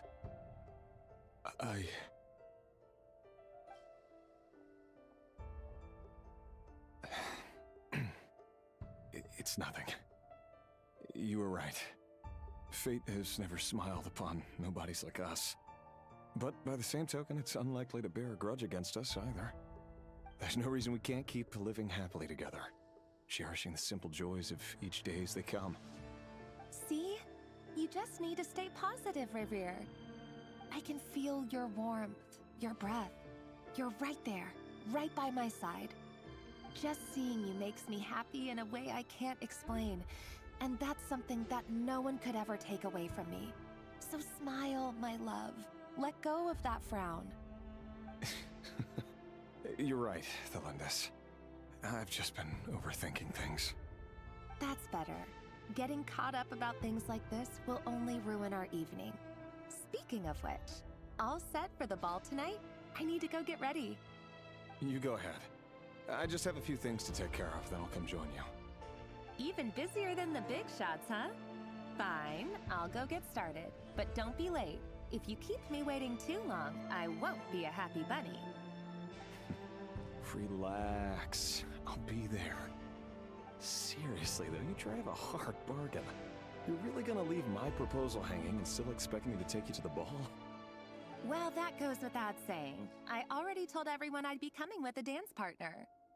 Besides, they're two completely different things. Let's take it one thing at a time, all right? All right. White outfit it is. It seems like Rerir was deliberately hiding his ties to the intelligence services. He clearly doesn't want his would-be fiancée to know about his other life. Then again, that's hardly surprising. People in the intelligence Who'd have thought we were in the same line of work? Let's dig a little deeper. There's deeper shit. That's what she's Whoa. Our last operation was a resounding success, and all thanks to you, Rayhir of Solnari. In total, we apprehended 32 dregs of the Crimson Moon, and 67 accomplices. After all these years since the dynasty's fall, so many of them still linger on. Indeed, it cannot be denied. Yet it was destiny that the Crimson Moon should be overcome by the eclipse, and that His Majesty, the all-seeing Vinster King, now guides our nation on the path to prosperity. Conria has no further need for a dead moon. But alas, there will always be those who refuse to see the truth, choosing instead to romanticize the past. That's not entirely true. Much about the Crimson Moon era was worthy of remembrance, and that's exactly why they keep trying to see it restored. Many of its secrets remain unsolved to this day. As it happens, that's precisely the field of study my partner is devoted to. You still haven't told her what you really do for a living. Where would I even start? How do you tell someone that you're one of the King's hand-picked executioners? That your hands are steeped in blood? You didn't choose this life, any more than I did. Orphans like us don't get a say. But I'll sure as heck be the one to pay for it. Speaking of which, we need to be more rigorous in the way we identify direct descendants of the Crimson Moon. Someone, it seems, has strong opinions about my future plans. Most likely my marriage in particular. I have a feeling that we may soon become targets of the Crimson Moon's retribution. Your concerns are not unfounded. They've taken out many of our colleagues these past few years, and for that very reason. These are no helpless lambs we're leading to the slaughter. They're wolves in sheep's clothing. Take care, Rayhir of Solnari. I look forward to toasting you at your wedding. Thanks, Thorkel. You look after yourself, too.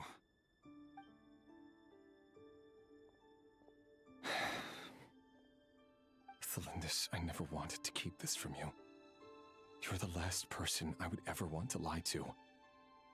But that's exactly why I can't tell you everything.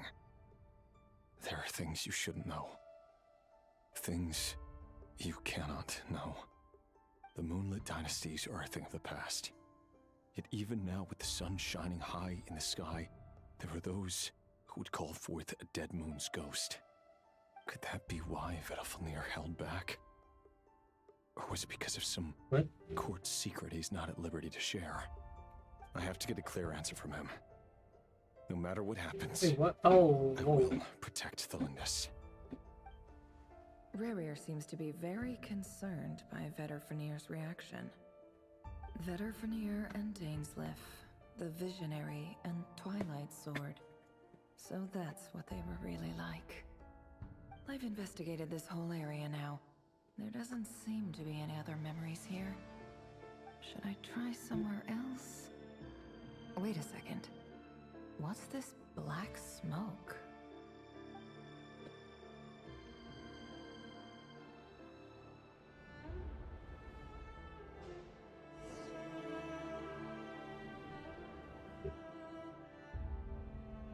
So, he's late after all. Just you wait, Rarier. You're in for it. Big time. Are you waiting for someone, ma'am? Could I tempt you into buying some flowers? Oh, sure. Pick me out a pretty bunch if you would. Thank you. But I'm afraid none of them are as pretty as you. For someone so young, you sure have a way with words, don't you? I'm only telling the truth. Look me in the eyes. You'll see I'm not lying. May we have a word in private? Who are you? And what do you want? It doesn't matter who I am. Too many of our kind have fallen lately, so I decided to take the risk of reaching out. Not long ago, the Rayhir of Solnari led an assault on one of our strongholds. We suffered many casualties, and many who came to our aid lost their lives as well. Sorry, I don't know why you're telling me this. And I don't want to get involved. Wait. Hear me out. This time we finally got a clear look at his face and learned his true identity. His name is Rarier, and he claims to be one of the King's guards. What did you say? A cruel irony, isn't it? The man you're set to marry leads a double life as a brutal executioner. But surely, you must have caught a whiff of the blood on his hands. Why are you telling me all of this now? Simple. It's because... How strange. Rarier was nowhere to be seen in that memory. It clearly belonged to the Lindis. Rarier couldn't possibly know what happened if he wasn't even there. Why would her memories appear in his fragment? The ceremony won't last much longer. I think it's time to call it a day.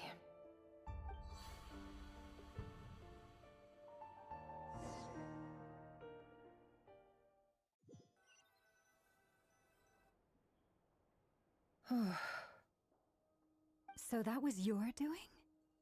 Did you just pull us inside Rarier's fragment to spy directly on his memories? Any more questions, and I'll have to start charging. I had no idea you could do that, boss!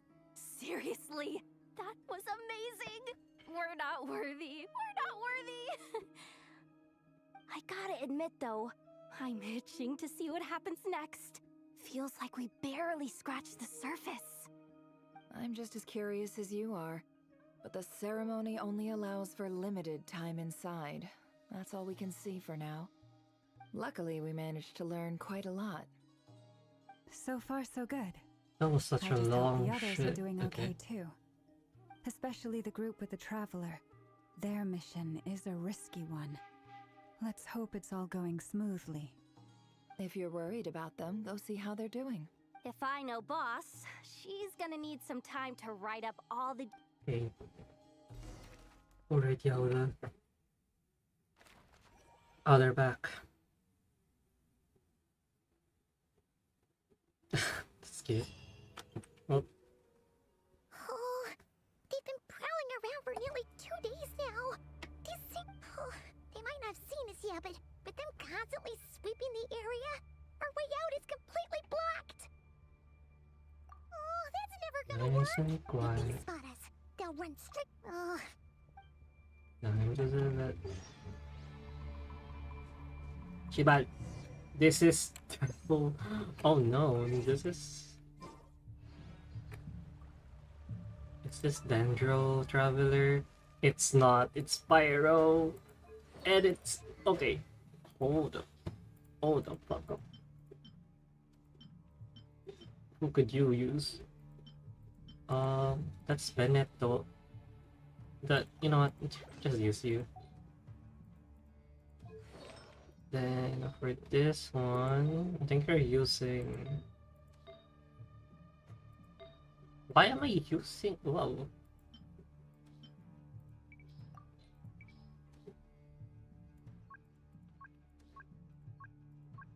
I'm so boned. Whatever. quick, hide! We almost got spotted.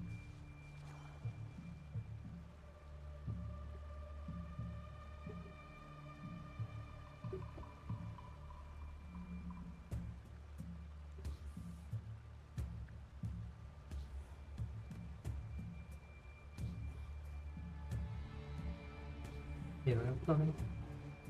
Or I just... Phew, that was a close call. Why are you walking? Oh. It's because I was walking.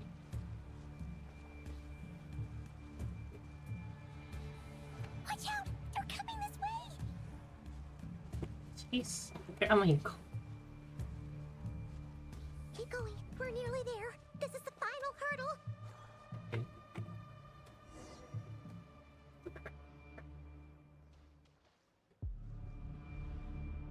Oh, there's no end to these things.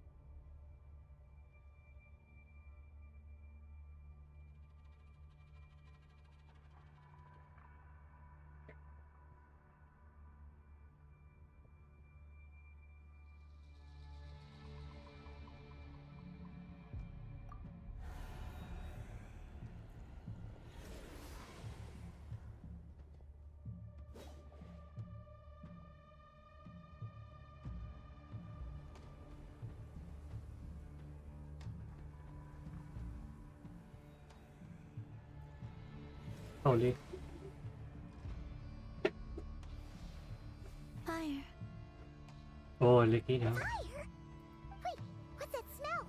Oh no, there's a fire!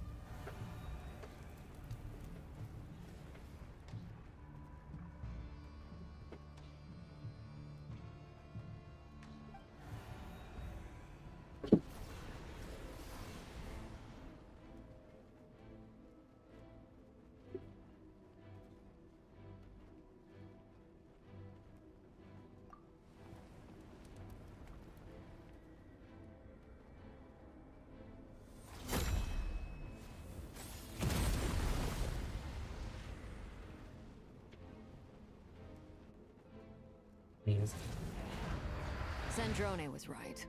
You look weak, Columbina. The old you would never have let such lowly creatures bar your way. Word has it that you did something for the Tsaritsa, and that's why you've lost most of your power. Freedom comes at a heavy price, doesn't it? It's Arlecchino! You came! Hello again, Columbina. And greetings, guests of the House of the Hearth. It's been a while, Arlecchino. amazing.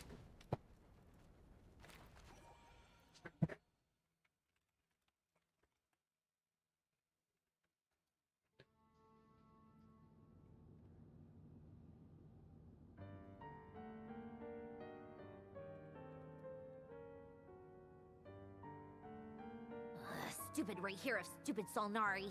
Ugh, whatever. I've got all the data I need. Next time we meet, you're finished. He sure doesn't pull his punches. Excuse me, do you need a hand? You can do me a favor by staying out of my way. Can't you see I'm busy? Wait a minute. I recognize that voice. Hello, Miss Sandrone. Father sent us over to help. Huh. How considerate of her. Hey, Fremine, get over here and help me fix this. Lenny, you do your thing. Just keep your sister away from my machines. Nearly every machine that cat girl touches ends up going haywire. Go put her on cleaning duty or something.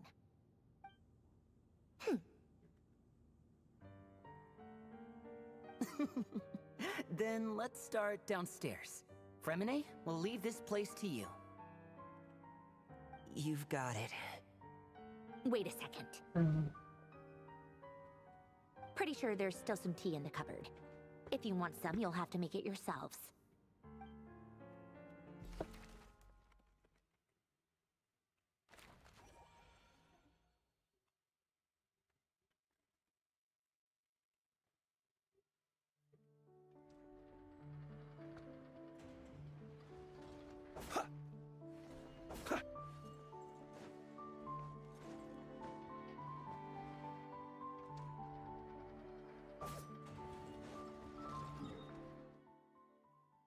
What that, how do I pop it?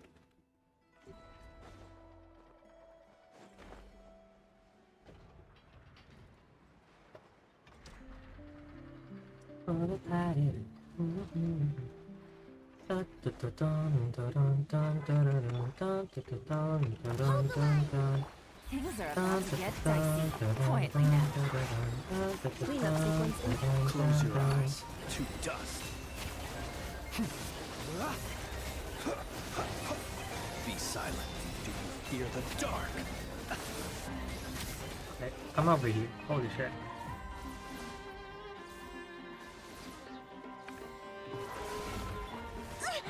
Rest and rebuild! The long sleep beckons.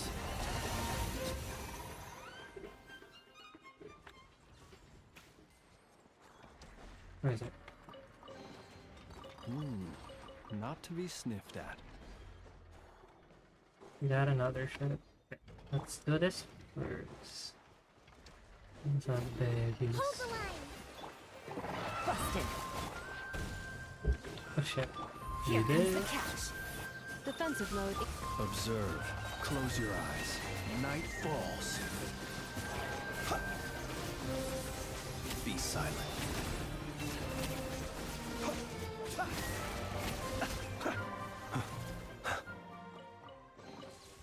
Goodness, how the world has changed. Might I ask, when did the custom of placing treasure chests in every nook and cranny come into fashion?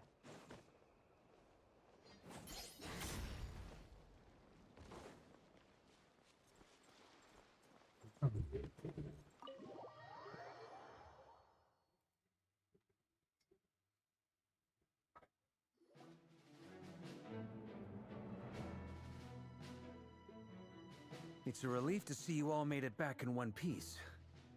Huh? Feels like there's quite a few people missing. Where's Flint's and the others? And what about Niffer? I returned ahead of them. Flint is helping Ino and Anefa to set up the decoys and buy some time. As for Miss Neffer... Boss is still wrapping things up on her end. She sent us back to fill you all in on the top secret intel we've been gathering. I see. Then let's get right into it. But first, who do we have here? You brought someone else in to help? Greetings. I was invited here to help as a longtime Tea Party companion of Columbina's. You may call me Arlecchino. Surely it can't be. Those eyes. Oh, where have I seen them before? Wait, of course. In those memories we just saw. The only Arlecchino I know is the fourth of the Fatui Harbingers. So either you share a pretty uncommon name, or you're more than just a Tea Party buddy. You're well informed, Grandmaster. A man from Mondstadt living all the way out here in Nodcry, and yet the people and affairs of Snezhnaya seem to hold a special place in your heart. Oh, the feeling's mutual. Sounds like you know all about who I am, too. A Fatui Harbinger. The atmosphere in here just got really tense. Guess we can't just start trusting Fatui Harbingers, even at a time like this. I must admit, though, I'm a little curious. Seeing as the Moon Goddess no longer belongs to the Fatui, what makes you so willing to put your neck on the line here? Nor does Nodcry belong to Mondstadt, Mr. Varka. Yet still, you're fighting for it all the same. Things don't always have to have a tangible payoff. Sometimes, stopping things from spiraling out of control is a higher priority than chasing the spoils of victory. Of course, I can't say there's nothing in it for me at all.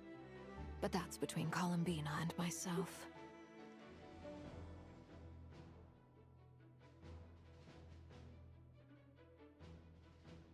Forgive me. I don't mean to doubt you. It's just that the Fatui really have been the source of many of our troubles. We have our own way of doing things here in Nodcry. But ever since they arrived, the Fatui have treated us with nothing but hostility. I know there's been a lot of bad blood between us in the past. I've done my utmost to avoid friction whenever I could. But sometimes fundamental conflicts of interest simply can't be settled amicably. That's why I'm here solely in a personal capacity. This has nothing to do with the Fatui. As a gesture of good faith, I'll be frank. I can help Columbina track down the iridescent moon's marrow, which will help her restore more of her power. Anyway, what else is on the agenda? Let's begin. She says she'll be frank, then completely skips over the details. Looks like she doesn't want to give away too many secrets after all. But she clearly wants to change the subject. It'd be awkward if I tried to bring it up again now. I guess we'll just have to go along with it. She's the fourth of the Fatui Harbingers after all.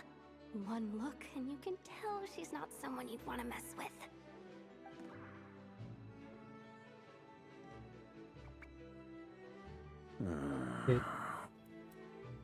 Well, since Miss Arlecchino sounds confident in her ability to handle that, We'll proceed to the next topic. Yehoda, time to share that top-secret intel. Alright, listen up everyone. First, we now know that Rerir was originally a Conrian secret agent whose primary mission was to hunt down and assassinate the so-called Dregs of the Crimson Moon. The Dregs of the Crimson Moon?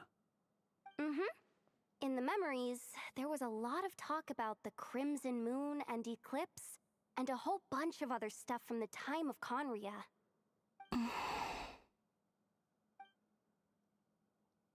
To my knowledge, those were the names of two different Conrian dynasties. Long, long ago, it is said that the people of Conria worshipped the Crimson Moon, drawing a mysterious power from its reflection. But one day, a coup saw the Crimson Moon eclipsed, hence the name of the new dynasty that replaced it, and how it became the new emblem of Conria. Still, long after the Crimson Moon dynasty had fallen, the last ruler of the Eclipse dynasty, the Vinster King, still coveted the secrets it left behind. So, he sent the Rehir of Solnari to secretly hunt down the Crimson Moon's few remaining followers. In those days, Rerir showed no signs of madness. In fact, he was as normal as any other person. Oh, and he had a fiancé, or at least a would-be fiancé, called Tholindis.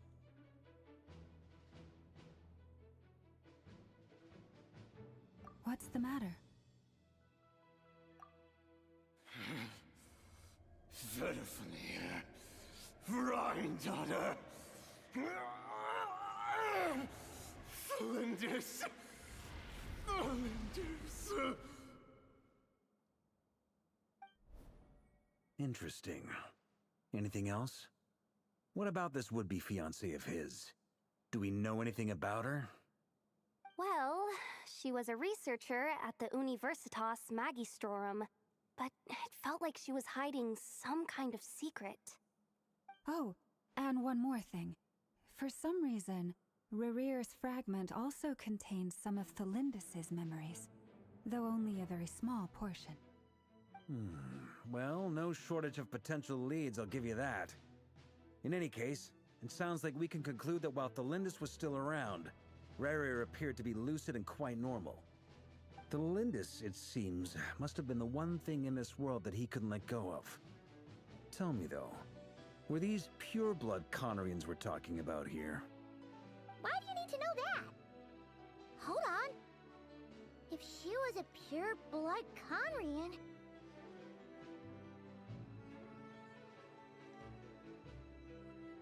Oh yeah! Just like how it was with the captain! If we could somehow find her, do you think there's any chance Rerir might regain some of his sanity? It's possible, but it would take a miracle. We can't pin all our hopes on that. Yeah.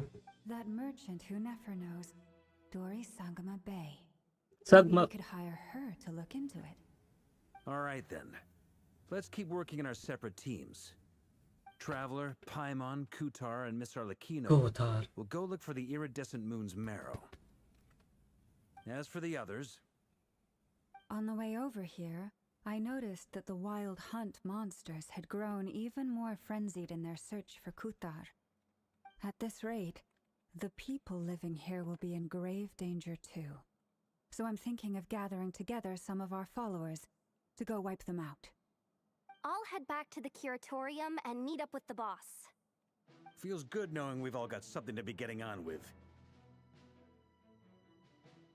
Given that the Wild Hunt has been a lot more active lately, the Lightkeepers have likely begun their own operations too. If that is the case, someone will need to pass the news on to Flint's. I'll hold the fort for now, then discuss our next move with Flint's, Ino, and Anefa when they get back. Alright then. Well, the clock's ticking. If that's everything, we'll be on our way. We'd better get moving too. We'll try to buy you as much time as we can. Relax. Just do your thing. I decided to call in some backup since things are getting so hairy. Our reinforcements should be here any minute now. Stay safe, everyone. Dismissed.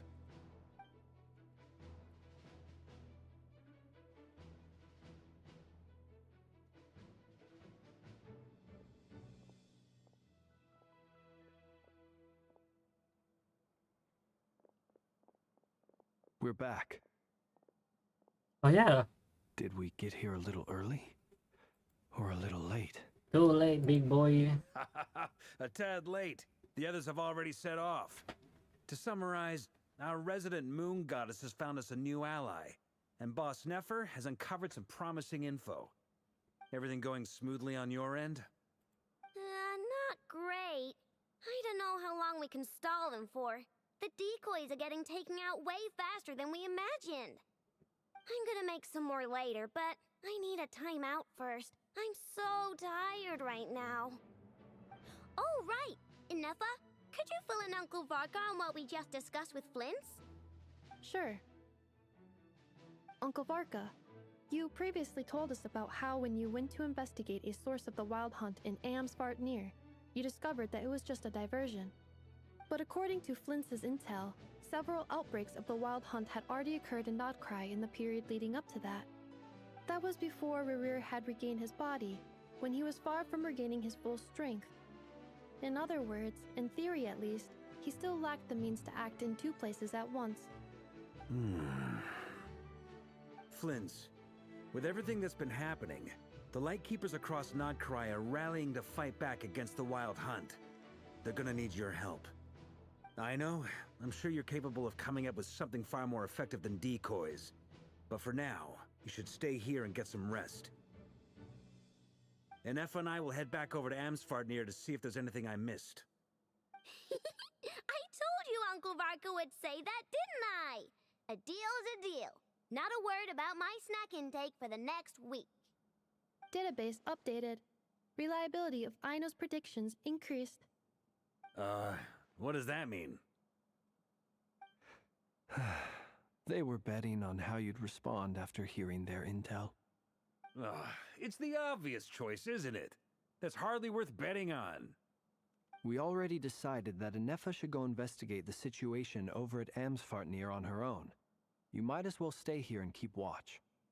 Someone needs to hang back and oversee our strategy meetings.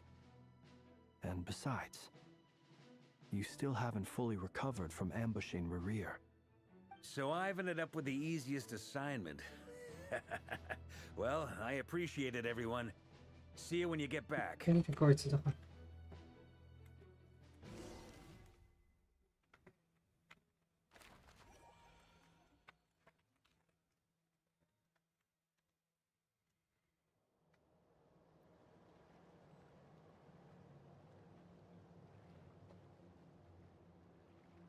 Yoka?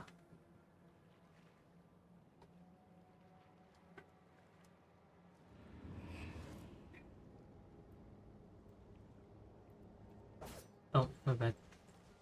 Dude, I cannot change shit? Oh, fuck. Oh no, okay. I mean, this is not bad. I have my good team. I just don't have Traveler. What the fuck? This will serve as a good spot to cross over. Arlecchino, hold up a second. Since you brought us all this way, would you mind telling us It what you regards. got planned? We still haven't got the slightest idea what's going on here. And if even Columbina doesn't know where the iridescent moon's marrow is, how do you? Simple. Because I am an inheritor of the royal bloodline of the Crimson Moon. And one of the last surviving embers of the Two Worlds' flames. Huh? Are you serious? As in, you're a descendant of that Crimson Moon dynasty we were just talking about? The one from ancient Conria? Your surprise is understandable. I was also taken aback when I first learned of it. But the more I thought about it, the more I realized the signs had been there all along. When I was young, I discovered I could wield a very special kind of fire. It coursed like blood through my veins and smoldered away inside my nerves. What's more, Whenever I experienced strong bursts of emotion or drew too deeply on this power, it was like some kind of presence within the fire would begin to gnaw away at me, consuming me from the inside out.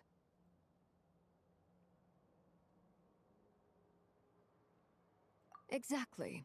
That is why my hands are like this, too. At first, I saw it only as a curse, but once I became a harbinger, the Jester apprised me of the truth. Together with my own investigations, over the past few years, there are several things that I have gradually come to understand. For instance, take the so-called Crimson Moon. In truth, it is nothing more than the shattered remnants of the iridescent moon, fused with the abyss to prolong its lifespan. Since this blood flame was bestowed upon me by the Crimson Moon, it is a fusion of the iridescent moon's former power and the corruption of the abyss. You all understand the nature of the abyss well enough. I draw upon its power, and in return, it hungers for my soul. This strange blackness is the mark of corruption it has left behind. If I recall correctly, you once told me that if the corruption ever made it to your heart, you'd become a completely different person. Yes, and that's the reason I'm always careful not to push my power too far. It's essentially a never-ending tug-of-war. Oh, sounds intense. Anyway, the rest of my story can wait. Is there anything else about the Crimson Moon or the Iridescent Moon that you're unclear about? Paimon has a question. So, the Crimson Moon that the Karians used to worship was actually the Iridescent Moon, right? Which was one of the three Moon Sisters. Does that mean that the Karians were to the Crimson Moon as the Frost Moon Scions are to the Frost Moon? So much of that history has been lost. We have no way of knowing exactly what they were like. But I would suspect that the Conrians weren't as devout in their moon worship as it might appear. The iridescent moon's remains simply served as their link to the abyss. Later on, perhaps someone discovered a way to make direct contact with the abyss. Or maybe there was some kind of ideological divide. Either way, a dissenting faction staged a coup and drove out the royal heirs of the Crimson Moon dynasty. Still, even with the dark sun looming high overhead, the Crimson Moon's glow never truly faded. If you want living proof, it's standing right before you. The first time we met, I sensed something familiar in your presence. When I looked at you, I felt I could see that mysterious red moon in the corner of my eye. In your flames, I saw its broken image, surrounded by a strange black aura. Well, I appreciate that you kept it to yourself. Much about the Crimson Moon is still a mystery, and I'd prefer not to end up as the object of an insane research project. Anyway, time is against us here, so if there's any other questions, they'll have to wait. I just want to make sure I've got one thing straight. In her letters, Sandrone mentioned that since you are unable to contain the iridescent moon's marrow yourself, you intend to leave it in my custody. Correct? That's right. For now, it's the only way I can pay you back for your help. The iridescent moon is already part of who you are, so with its marrow in your possession, you'll be even more powerful than before. Deal. Then let's get started.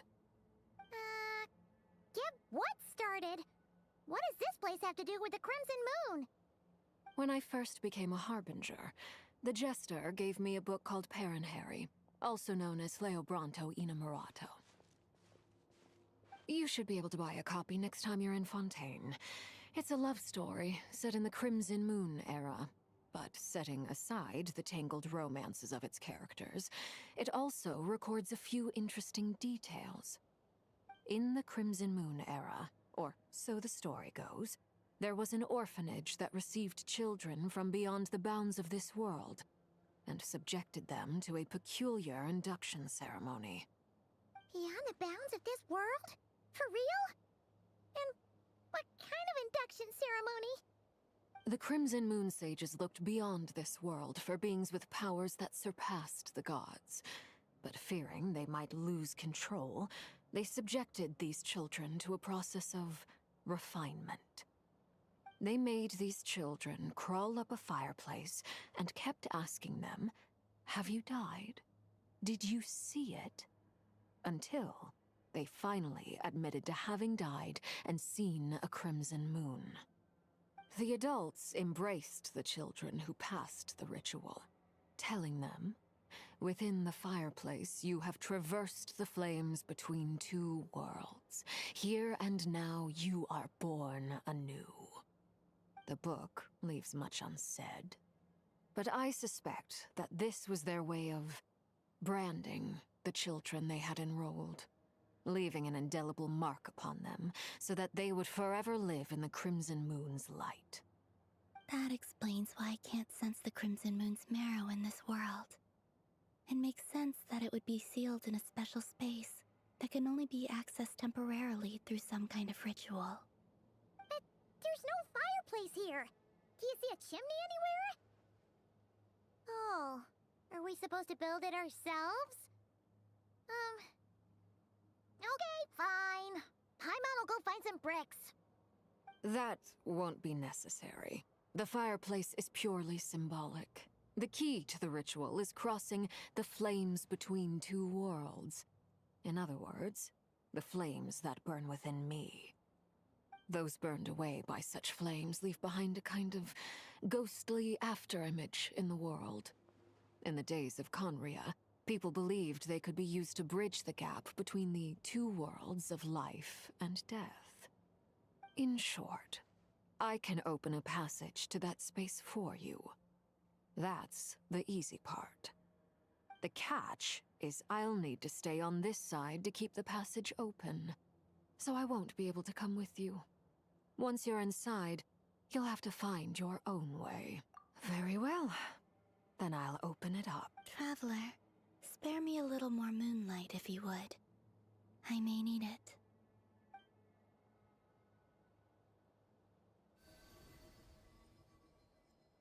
Thank you. I feel like I've recovered some of my strength now. It should be enough to move us across short distances and confront whatever dangers might await.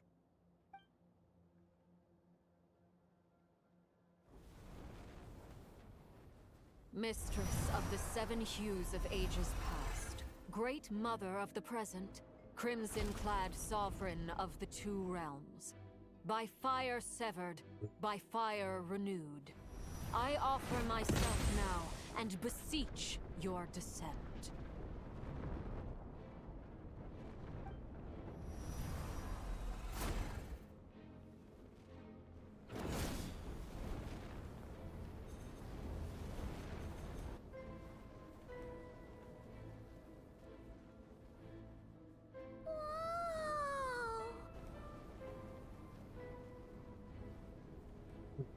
One word of advice. As you're crossing over, no matter what voices you hear, do not answer. Got it. I sense a sinister gloom inside, but also the familiar light of the moon. I feel that I am about to meet an old friend who has changed beyond all recognition. All right, let's go.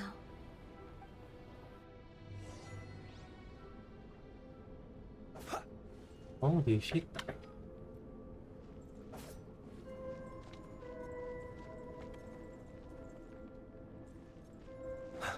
What the?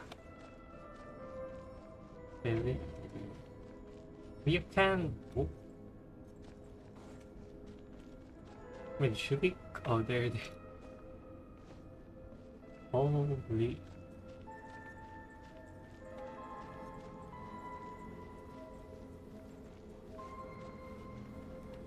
What the fuck? I should not do that.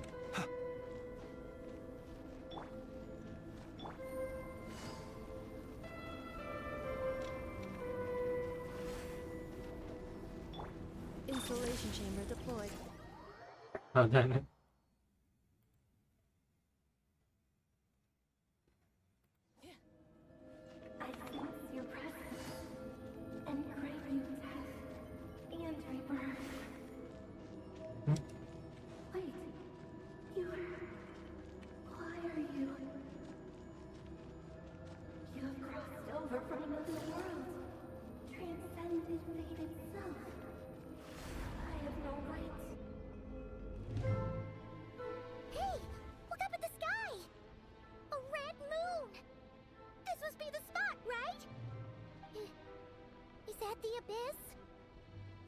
practically filled the entire place. What now? What a tragic sight. Fragments of your broken body, seized by the abyss, and hung up aloft like mummified remains. Iridescent moon, was this truly what you wished for?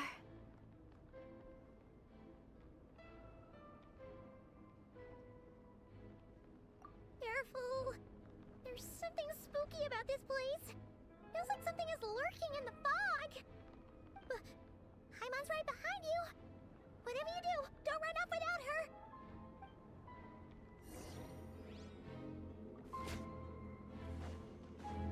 By the way, Almina, didn't you tell us that the iridescent moon had shattered into pieces? The moon up there looks pretty whole to Paimon. How is that possible?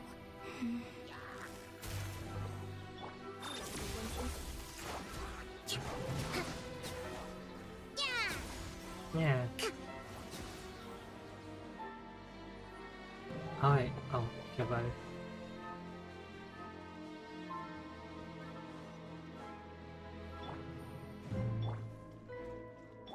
Just like I thought. It was only a facade. Allow me. Defensive mode. Observe. Night falls. Close your eyes.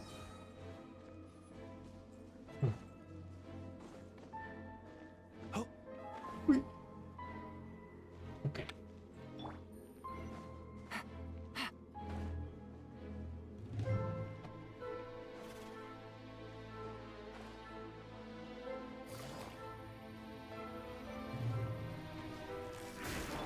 Hold the line. Let's move. Insulation chamber. Observe. To dust. Okay.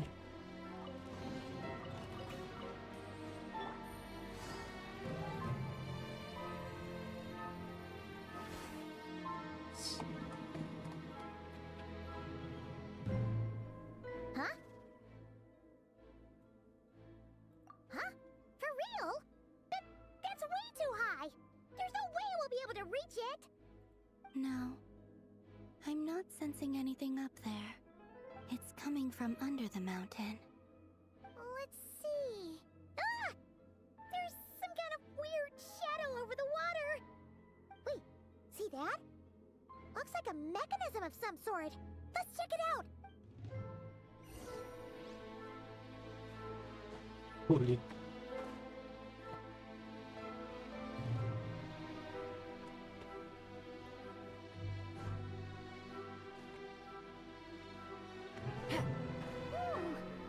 Looks like a device from the time of Kalia.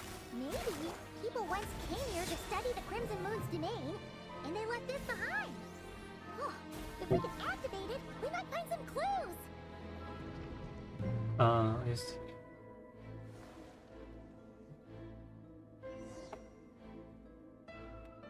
Hey, look at that! Now that the mechanism's running, you think these mechanisms might be the key to unlocking the secret? Thalindis, we'll leave the rest of the research in your hands. We'll be heading back now. I hope this isn't ruining date night. Ugh. Mind your own business. Just leave me some snacks on the table. Thalindis? Is that Rere's girlfriend? How come we're here? Oh yeah. So The abyss has made this space extremely unstable.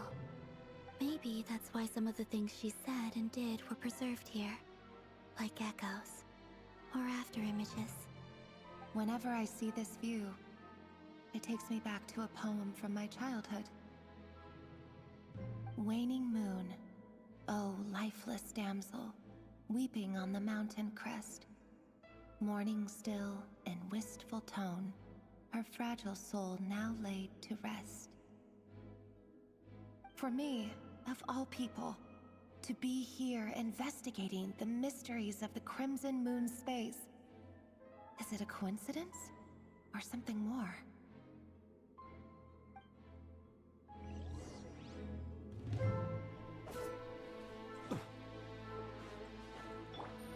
Take it easy.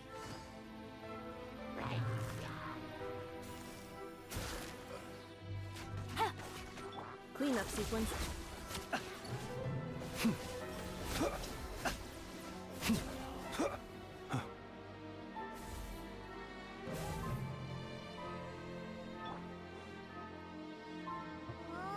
Looks like the Abyss has messed up this mechanism. We need to find a way to get it working again. Let's see if there are any other devices nearby.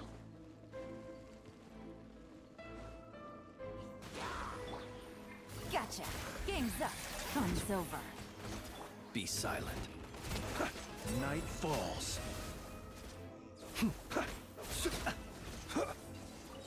Why am I? Okay. Whatever.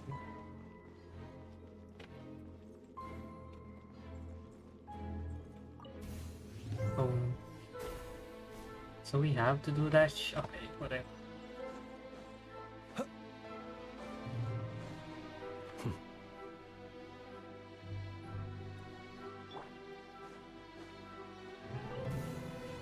Oh.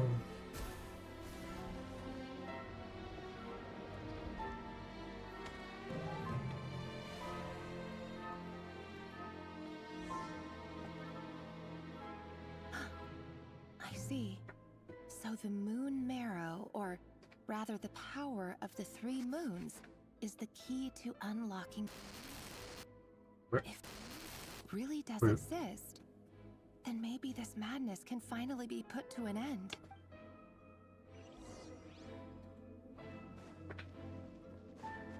Oh, to the last one. Let's go, Popopium.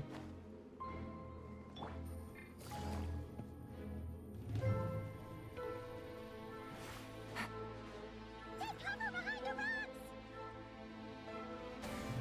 rocks! Okay. Fuck face.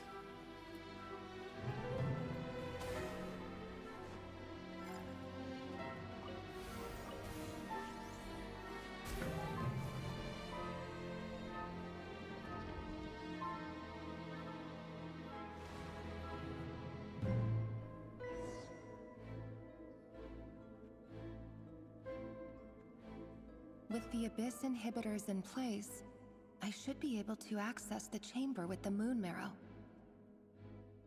Oh, Revier, with every step you take, you're drifting further from what you truly desire. But you're not the root of the problem. Ever since that outsider set foot in Conria, the Vinster King has sunken deeper into madness. If only I could get my hands on that outsider.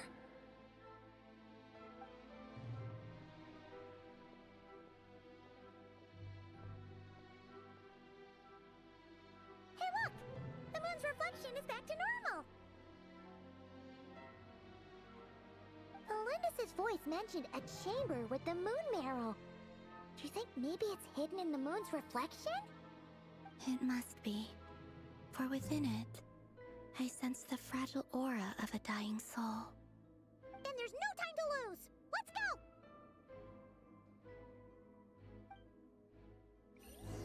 Hey, who? Father Split.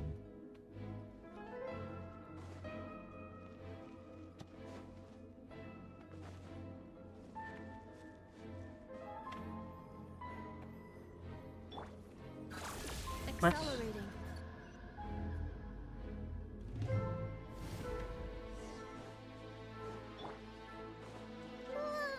These things are so creepy! Looks like we'll have to destroy them if we want to get to the iridescent moon's marrow!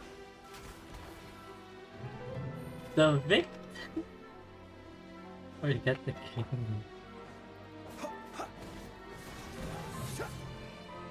Oh, there it is. The iridescent moon's marrow! Oh, we'll need to destroy these things before we can reach it!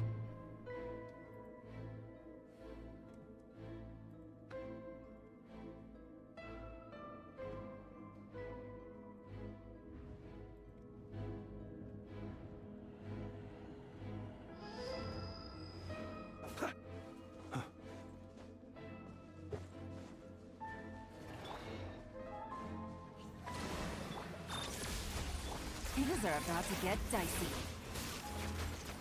Beware the creatures of the night.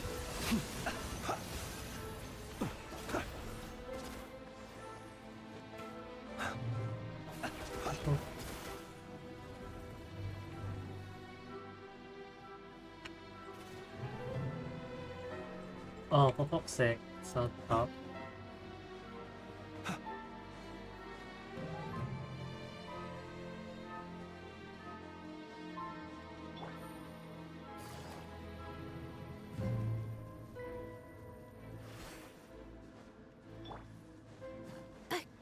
Defensive mode engaged. Allow me.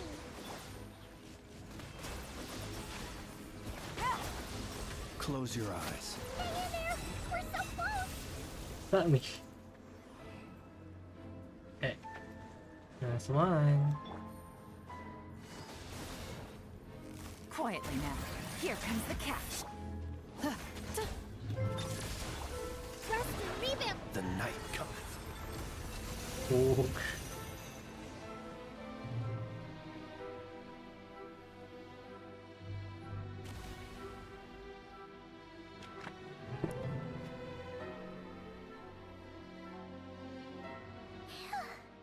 We finally did it. The iridescent moon's marrow, still burning away like an undying flame, yet now contaminated by the abyss. It has taken... If we can purify the abyssal power within... Oh yeah, you can do that shit.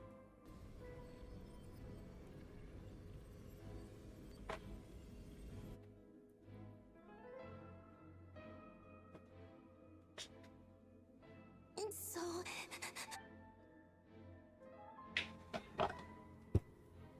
Is it you? Huh? At long last.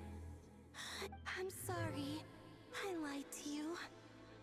Even knowing the moment the moon shattered, my body began to split apart piece by Holy shit. piece. Like I was being cut into pieces by 1,000 blunt blades. My thoughts scattered as the cold crept in. But I could not bear to fade away like that. Tell me, what was it that brought you to us all that time ago?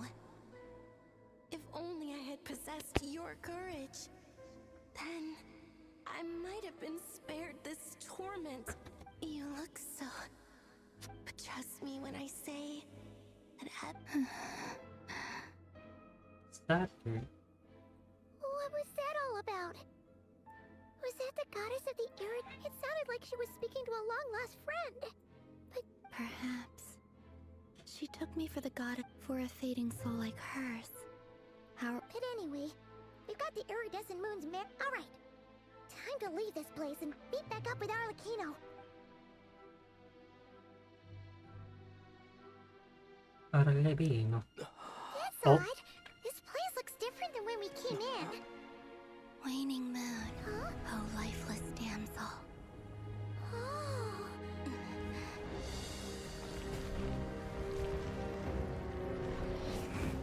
Yeah, damn. Hurry! The place is collapsing! It wants to trap us here. Who's it? The abyss?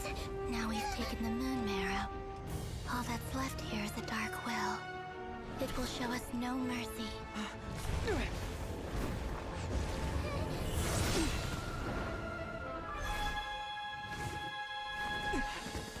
Amazing. Give it back, the crimson moons. My marrow, my heart. God damn.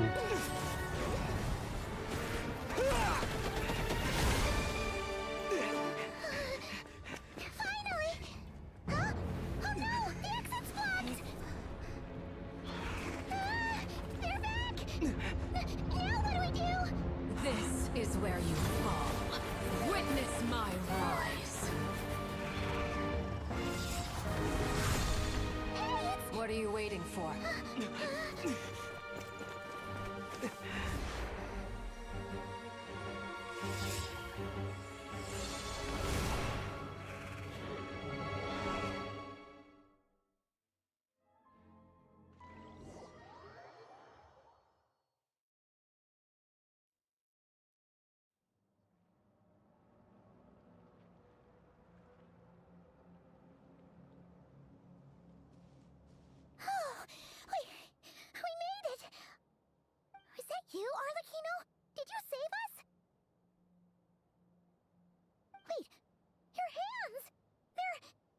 Oh, this?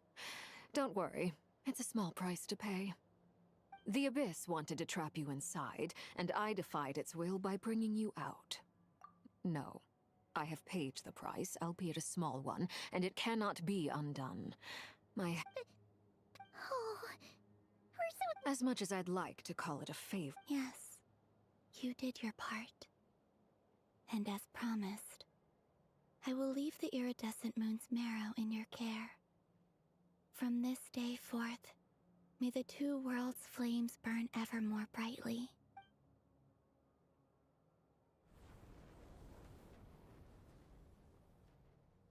I'll take that as a blessing. Now, Columbina, give me your hand.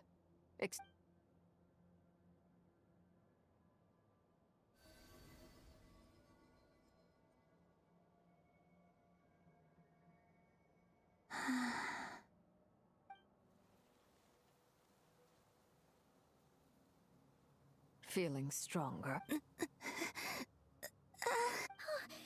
Columbina, are you... By the Frost Moon's authority alone, wielding the power of the other moons was always going to be a stretch. It's still not enough. Just one more ray of moonlight, if you would. It's okay. I can take it.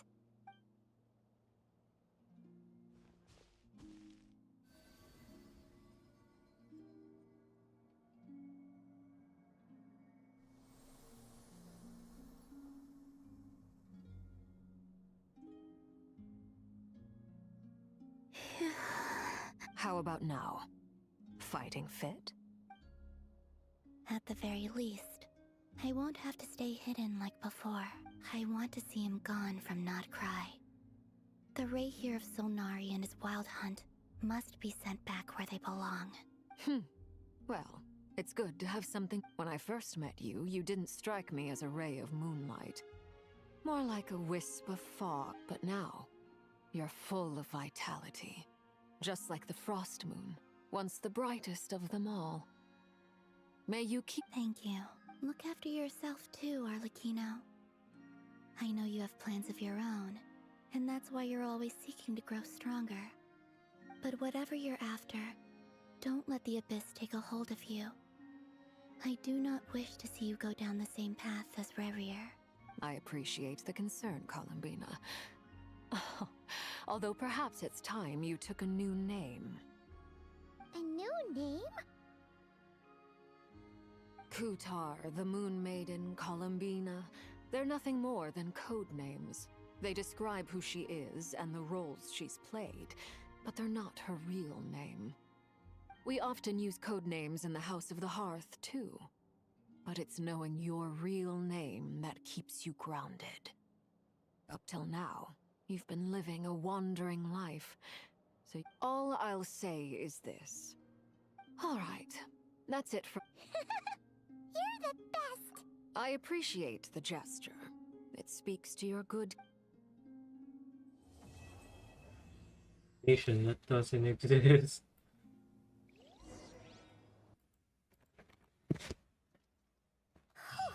It was a close call, but we got the iridescent moon's marrow and restored Columbina's strength, and that's all that matters. In other words, mission accomplished. Paimon wonders how everyone else is doing.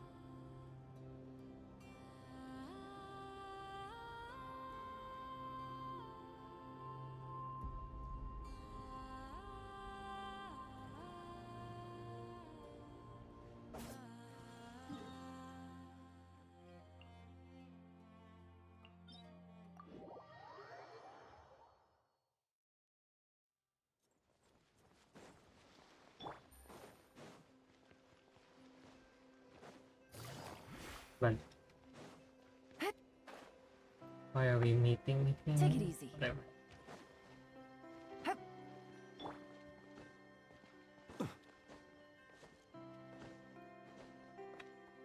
What? Oh, do you think the others are making good progress? Hope it's all going smoothly. Oh, hey look! They made it back as well! Flintz! Llama! How'd it all go? All is well, thank you. Nefer and Yehoda had to stay at the curatorium to wrap things up, so they won't be joining us for now. I ran into Miss Anefa and Miss Aino on the way back. Their work is still in progress, so I suspect they won't be back for a while either. You seem rather cheerful today, Mr. Flintz. I certainly am. I achieved what I set out to. Fighting alone can get quite tedious, but I had. We meet again. How have you been? Albedo? Albedo! What are you doing here? It's been so long. Thankfully, tracking you down turned out to be a lot simpler than we envisaged.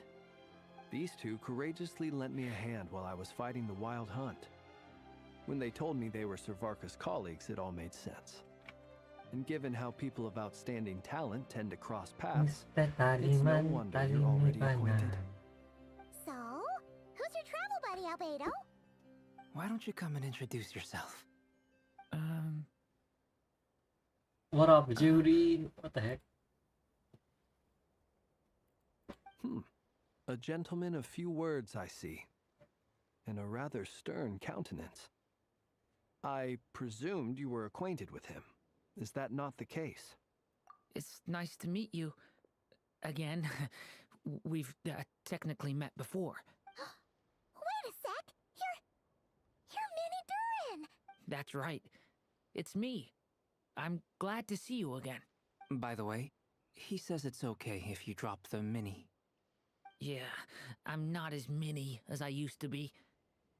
Interesting, isn't it? The first step towards blending into human society appears to be reflecting on whether one's name... Wow! You look so different! Thank you, Paimon. And although you're as mini as ever, I understand that diminutives don't always convey endearment. I'll be sure to simply call you Paimon as a sign of my great respect for you. Wow! You're such a smooth talker now! Paimon could get used to this. From now on, you may refer to her as your esteemed guide, Paimon. Personally, I think our little Paimon is the perfect size. Oh. When people call her Little Paimon, it's just because she's so adorable that they can't help themselves. If that's not a sign of endearment, what is? You're absolutely right, Miss Lauma. My brother still has a long road ahead of him when it comes to understanding human relationships. Anyway, speaking of long journeys, didn't Columbina, leave with you? How come she isn't back yet? She's been catching up with old friends. Wouldn't be surprised if she stopped for a cup of tea or 10 on the way back. Uh-oh. People are talking about me. Hope it's nothing negative. Judging from your expressions, I'm guessing it all went well?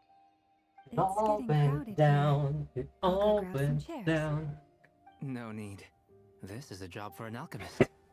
I'll whip some up. Oh, you're also gonna see the Thank you for your wonder. hospitality, ladies and gentlemen, but I was merely escorting my friends back. I'll be meeting Sandrone shortly, as we still have some things to discuss. It's been a pleasure, everyone. But this is where I'll say goodbye. We really appreciate your help.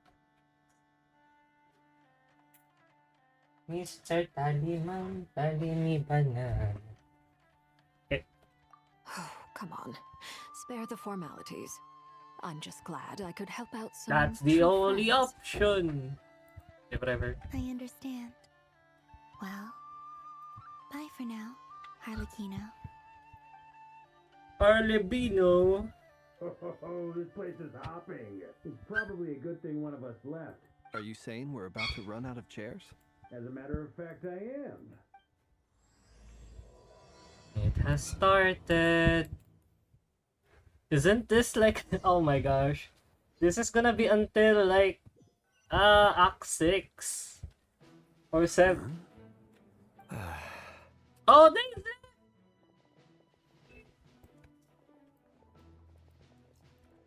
I overheard your little chit-chat outside, by the way. With Miss Columbina's colleague gone, we should be back to the original crew plus the other colleagues I brought in. Though, it looks like we have another new face. Someone else managed to... Why is it like that? You and Paimon are the only people I know here. This here is Deanslip, colleague of Tibet's greatest guide, Paimon, and greatest adventurer, the Traveler. Well, not exactly colleagues, more sort of... When someone else jumps in to do the announcing, you know you're speaking to someone important. Let's hear what he has to say. Note to self. Once Paimon knows your name, the rest of the world will soon follow. When he comes looking for us, it's usually something important. From the looks of it, you're about to hold a meeting. If I were to say that the Wild Hunt is our mutual... As the saying goes, the enemy of my... Though, I can't promise the same for everyone else. Hey, Albedo! After all this time apart, Grandmaster Varka's first order is to... Is he being sarcastic? Hey, he's your brother. Why are you asking us? I've still got a lot to learn about the nuances of human conversation. Trying to decipher Albedo's way of speaking has been like jumping in at the deep end. Oh, good point. Paimon gets you now. Don't sweat. I wonder what's taking... Perhaps you should go and check in with her.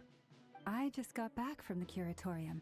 Besides, aren't you curious to see what's taking her so long? What the fuck? Miss Nefer doesn't strike me as the type to share secrets. And since gathering intel is her specialty, under such circumstances... Oh, but it's fine for me to... What can I say? You haven't...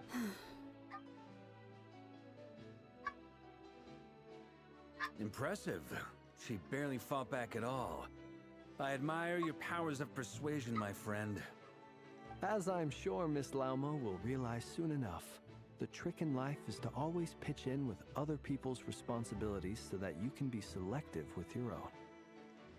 Another trick is to simply hide in the background.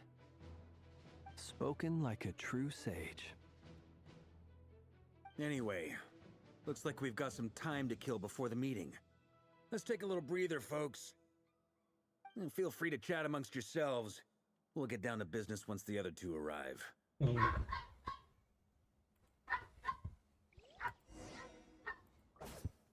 Mr. Taliman, tali me banana. Rapping boys. Wait, I should actually like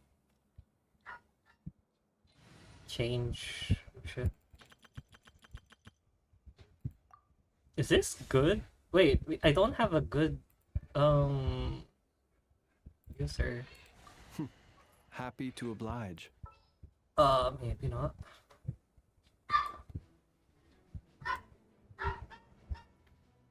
I kinda wanna use Traveler Even when now. darkness falls. But I need to like change to that shit.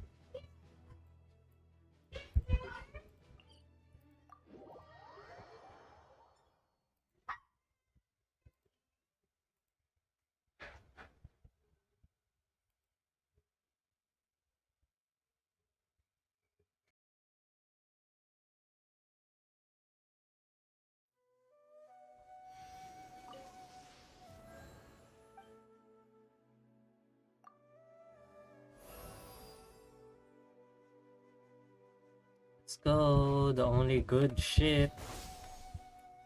I should actually do the character as well. Okay, it's not bad.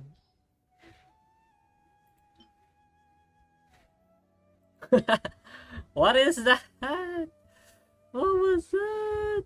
What was that? Oh, wait, they change. Oh, no. What? Mr. Taliman, tali me banana. Okay, this is better. What the fuck?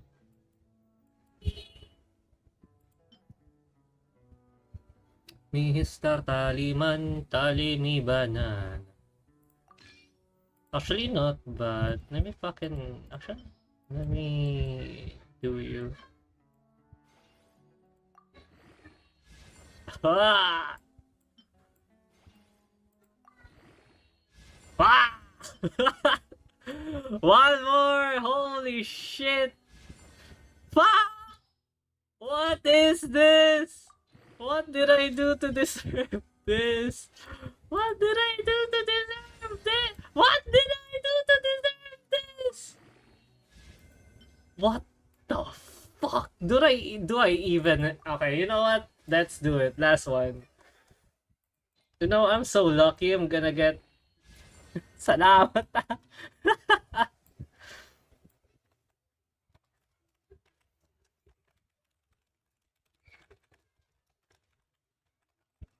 Love this. Oh, wow.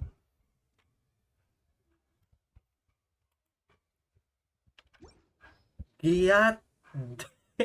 Giat damn. Shit. Holy. Okay, you know what? This is good. Let me get that shit.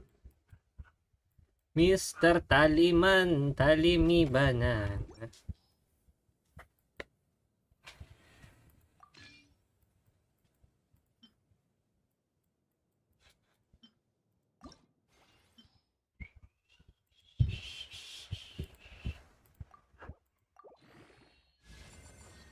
Oof.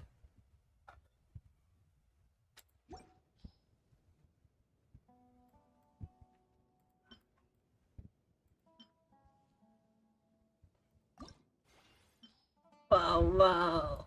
Okay.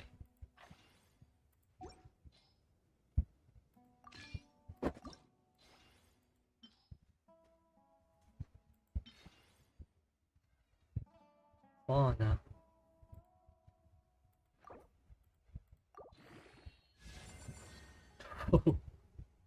I am not that lucky today.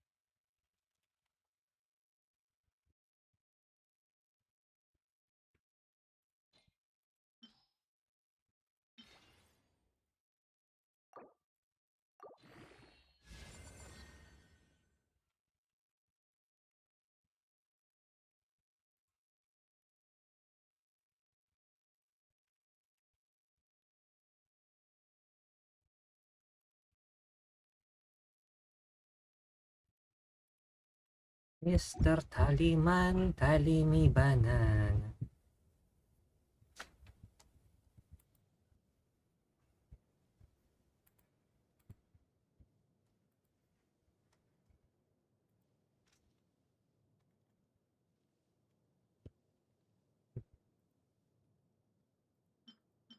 Why can I not do that?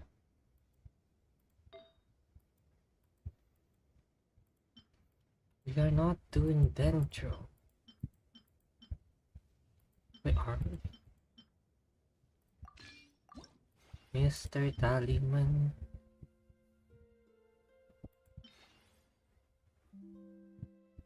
We are not.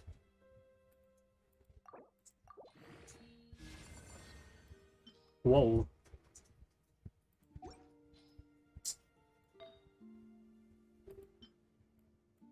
That's it's the only thing that has it.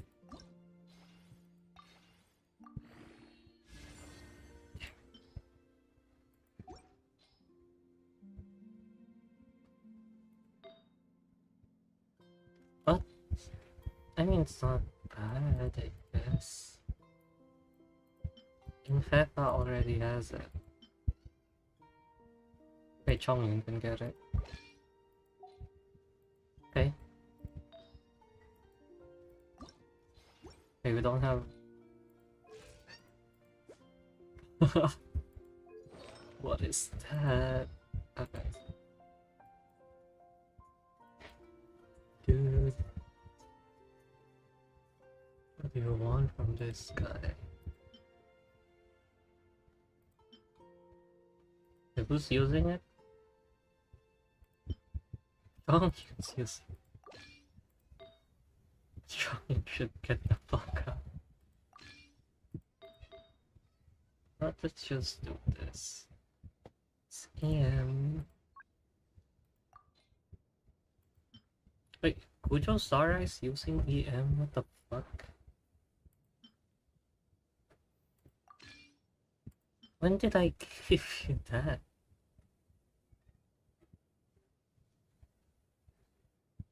But that is such a shit. Holy. Is it just because of that piece? That's crazy. Mr. Kaliman, Talimi Banana.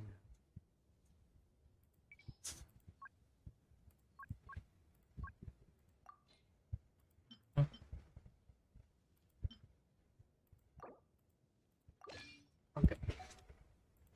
This is enough. 482.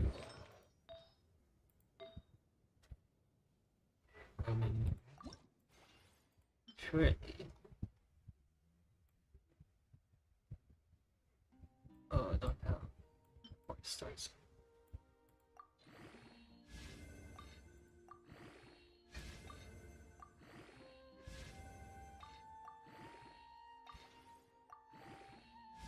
Ah, that crocodile. Hey, not bad, I guess. That's okay. That's not bad. This is pretty bad though. Wanna switch with Arena? So why not? Okay.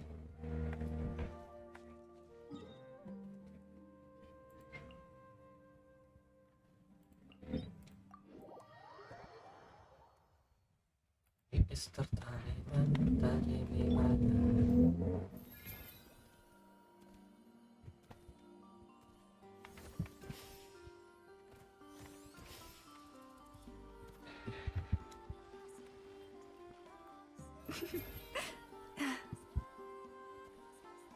Forest, protect us.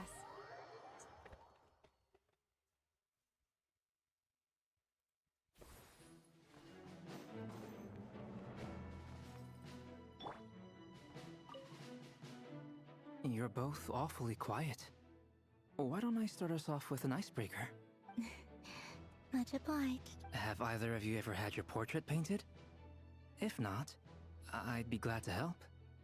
That sounds like a lovely idea. You know how to paint, then? I dabble occasionally. He's an excellent painter. Tables, chairs, people, dragons, you name it. He'll paint. I'm flattered. If I ever get the chance, I'd like to give it a try. I'll bear that in mind. Anyway, how about you, Durin? What sort of portrait would you prefer? Oh, I'd be fine with anything. Whatever style feels best to you. Very well. Then I'll play it by ear. You can replicate any style I want? I can try, if you show me a sample. Thank you. In that case, I'll dig up some reference material for you. What happened? Emer! Propagate! Really, that's the thing.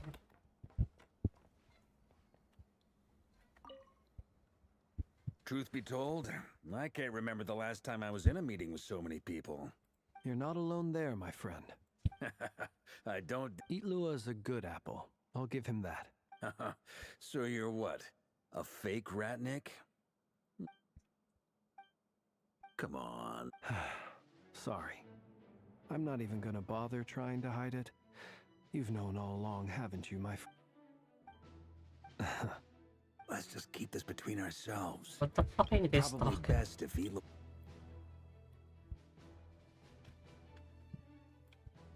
That goes without saying. Anyone else in the know? It's dangerous being too sharp. Then, in the name of the Animo Archon Barbados... When we went for drinks, you said that you and Barbados were practically best buds. Of course. Just as long as you don't go spreading around the fact that I'm close with Fair enough. Barbados.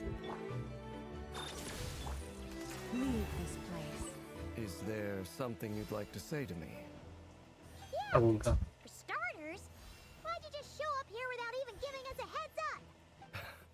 If you think back to our previous interactions, You may recall that that's hardly out of character for me. You do have a point there. Oh yeah, you'll need to find somewhere to stay the night too, right? Sure. Great! Paimon! And in return, we can get Dainslift to be our very own. If that's what you had in mind, you should have said so sooner. I'd be happy to help. Is that sarcasm? Oh, okay then. Paimon was only kidding, but good to know. Anyway, since we're all here together, we might as— Indeed.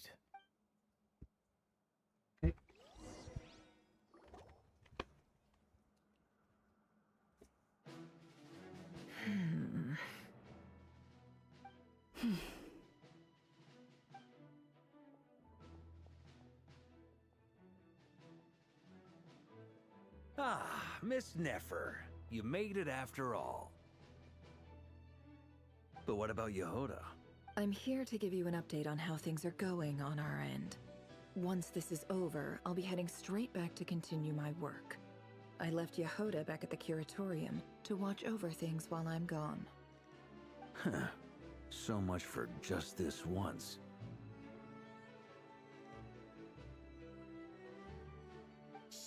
Not so loud! We're on a roll here. What if she remembers and suddenly decides to back out?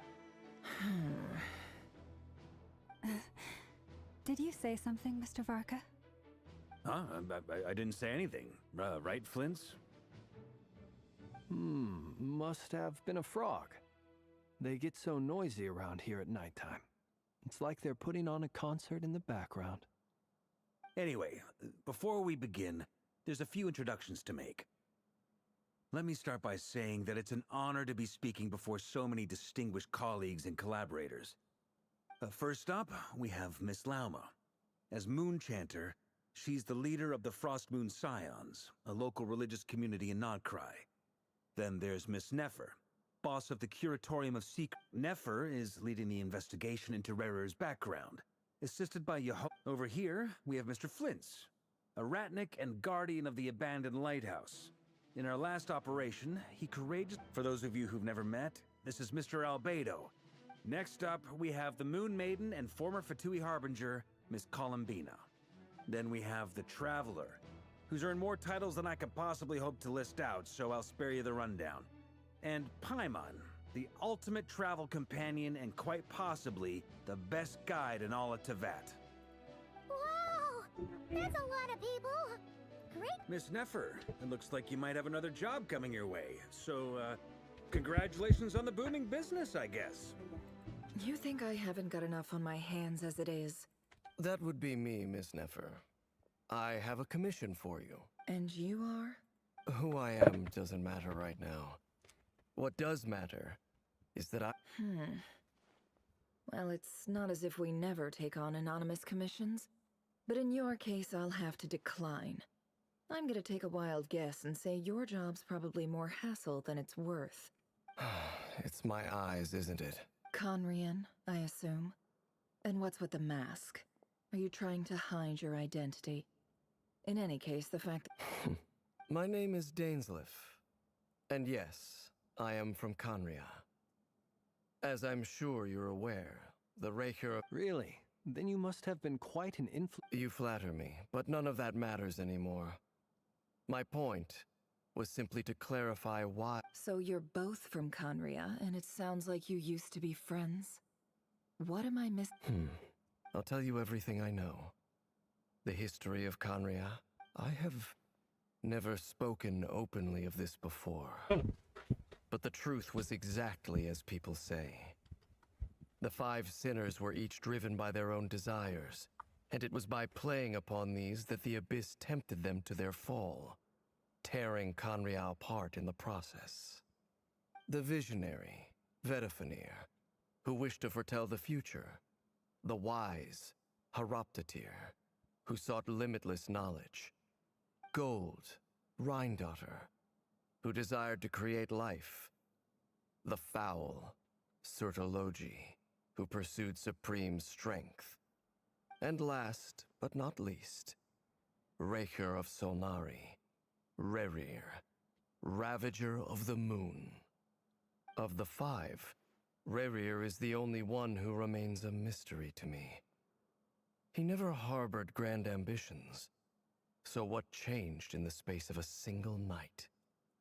How did he come to fall like the other? In other words, you're saying that his change came as a shock to you? And That's right. you mentioned how the Abyss tempted them, which led to their fall. But what did that look like in— Strangely, the fateful night took place during the era of the Eclipse Dynasty. One day, my elder brother, the visionary, Vedifenir, was summoned to the palace by the Vinster King, only for the king to gouge out his eyes and cast him into the dungeons. When I came to hear of this, my fury knew no bounds. Centuries on, the memories of that night still haunt me, like a never-ending night. But then, I was betrayed. Even Vedifenir, the very person I had come to rescue, So, it's personal after all. I cannot say what price would be worthy of such a commission. But know this, Rerir was not always a madman. Believe uncovering the truth of Rerir's past is the only way to unravel this mystery. But before you decide if you will accept my commission, I will tell you— Sounds pretty good to me. Feels like we just flagged down a random passerby, only to discover he's actually a master strategist who has a score to settle with our enemy. Can I borrow your halo? Hey, enough with the wisecracks! Relax. It was— I'll give your proposal some serious thought. Before that, there's a few things I'd like to share.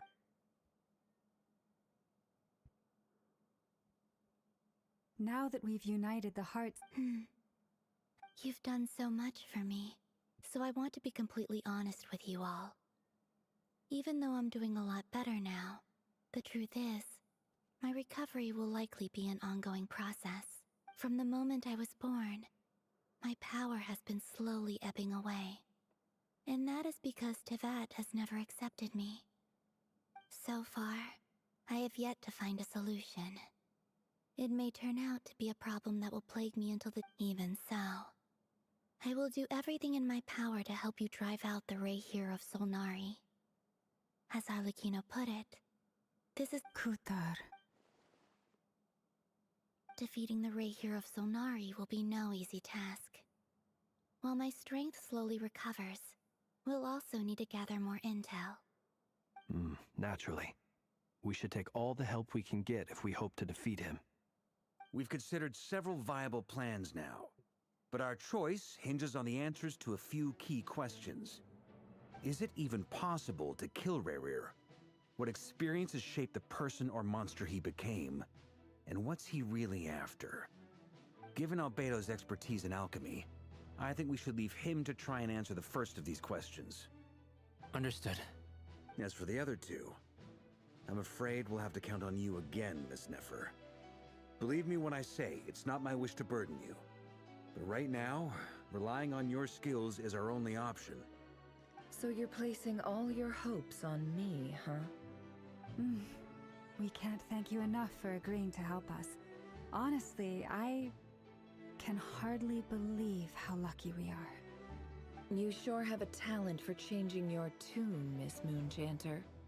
Timid like Yehoda one moment, then flinches insincere flattery the next. Ladies, please. I must object to your portrayal of me. That's all. Feel free to keep bickering. Just pretend I'm not here. I have faith in you, Miss Nefer. So oh? And what makes you so sure? This isn't about the money. I can sense that— Look at them getting along. And I'm the one they accuse of insincere flattery. There is no justice. Miss Lauma, you have to understand something. Unlike you, I don't actually enjoy having a— Is that right? Well, maybe the fact that I'm willing to put my hopes in other people says more about me than you. But the fact is, I also trust you. And that's because I know that you're someone we can count on. We're not. Anyway, we've got our plan, so let's get moving. Mr. Dainsliff, let's talk. And Traveler, once we're finished, if you've nothing else planned, I'd like... This whole experience is teaching me a lot. For instance, I now know that when other issues come up in the future, I'll have far more luck getting Lauma to convince Miss Nefer than trying to do it myself. Hate to say it, friend, but that's one of the funniest things I've heard. Why? You think I'm... Quite the opposite.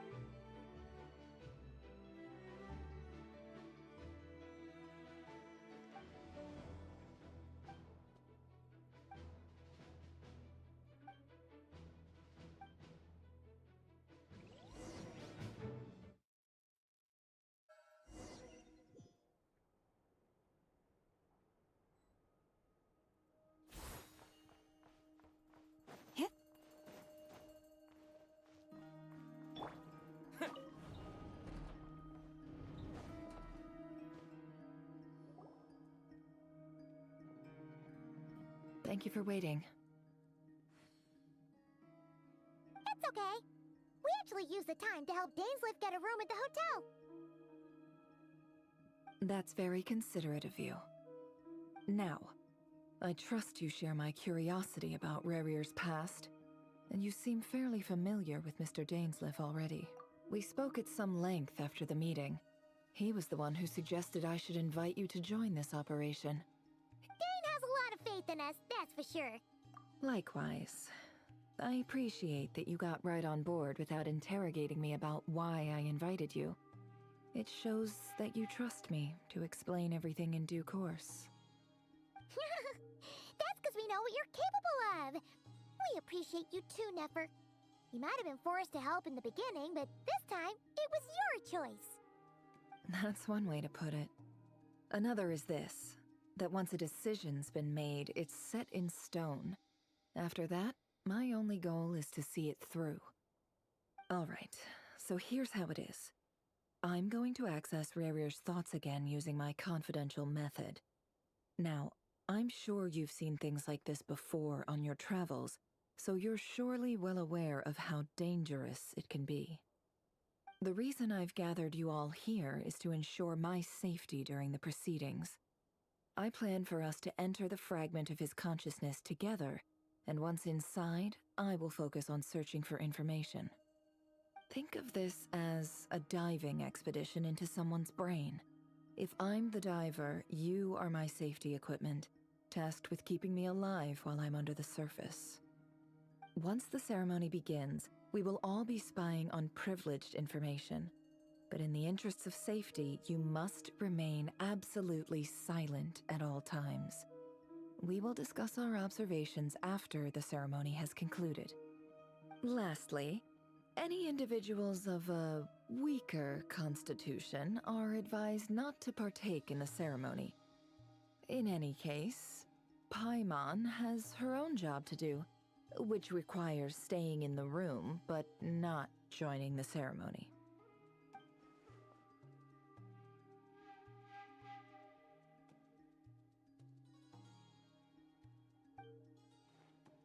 Well, good luck, everyone. Sounds like all Paimon can do is cross her fingers and root for you guys. There's a little more to it than that. I was being serious when I said you have a job to do. While the rest of us are inside Rarier's mind, it's imperative that we have a team member on the outside. In the event that something goes wrong, you will be our first responder. I don't anticipate any issues, but the extra level of safety will be greatly appreciated. I second that. This is a dangerous operation here, and you're our whole rescue team. That's pretty much the most important job in the crew. So, Paimon's like the lifeguard? Yeah, that makes sense. All right, got it. Good. Please, take a seat. We'll get started momentarily.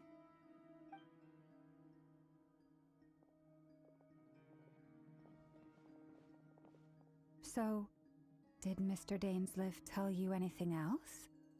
He told me that he believes Rarier kept some big secrets in his life. He's not sure that they were the cause of his eventual downfall, but he's asked me to uncover what those secrets were all the same. But surely you're not planning to go through with this, no matter the cost. If you think that, you'd be overestimating me. I'm a businesswoman, not a mercenary. But I do have my own professional reasons for taking this job. You think I'd turn down the opportunity to get a first-hand glimpse into Conrian history? No chance. Well, as long as you don't let morbid curiosity get in the way of safety concerns, we're good. We'll do whatever we can to help you. You're such a killjoy.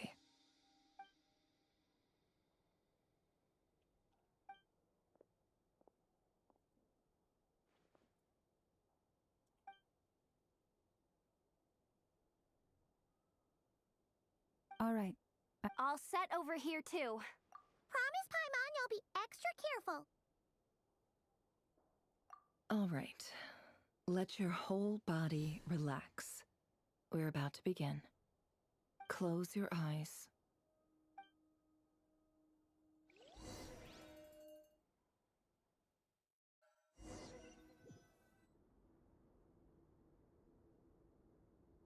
Phew.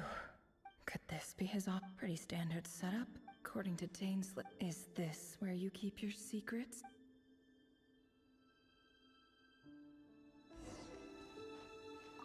He looks even gloomier than last time.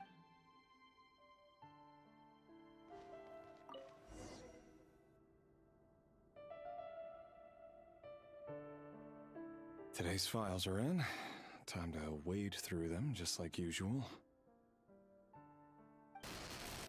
Male, 51. Occupation, neutralized. This one should be archived under purged targets. Female, 23. Occupation, office clerk. Confirmed Crimson Moon descendant. Office. Has maintained frequent contact with other descendants over the past year. Poses a threat to the dynasty. Is it?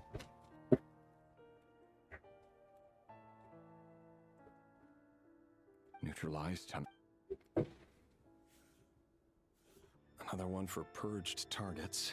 Sounds like she... Oh, it's gonna be... Male, It's gonna 40. freak out on the child. Neutralized. Just another nobody. Come to think of it, I remember surveilling this man. A case like his never would have been considered a priority in the past. There's a child. Female, 16. That's 16. Occupation, none. Orphan and confirmed Crimson Moon descendant. Has been observed making neutralized. Filed. Yeah. I have no recollection of this girl. None. Neutralized and filed.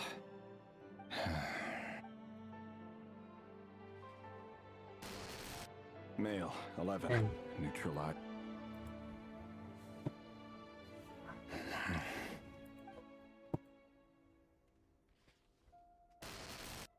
Male. 6. 6. Occupation.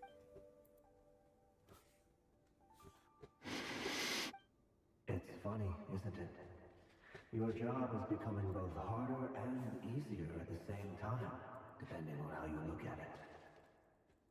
Sooner or later, the Crimson Moon descendants will be completely wiped out. But as their numbers dwindle, they become harder and harder to track down. That's not how it is. Fortunately, however, most of the able-bodied adults have already been taken care of. The remaining weaklings will be increasingly easy to deal with. Crazy. No! No. My job is to ensure the survival of the Eclipse Dynasty. And the only way to do that is by eliminating any and all potential threats. It's a perfectly legitimate line of work. Every single one of my colleagues can attest to my fairness. And if my friends were aware of the facts, I know they'd back me up too. Assuming, of course, that they were aware of all the facts.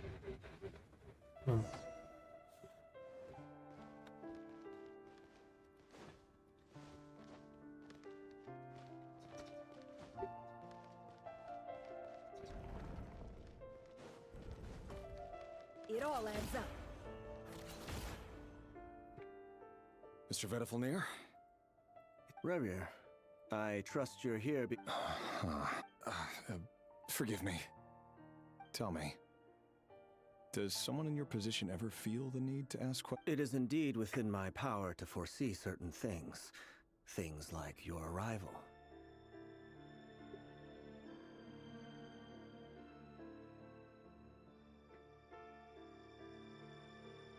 I was just thinking. It won't be long before... That isn't a lie, but nor is it a fact as such. Hey, what did I say?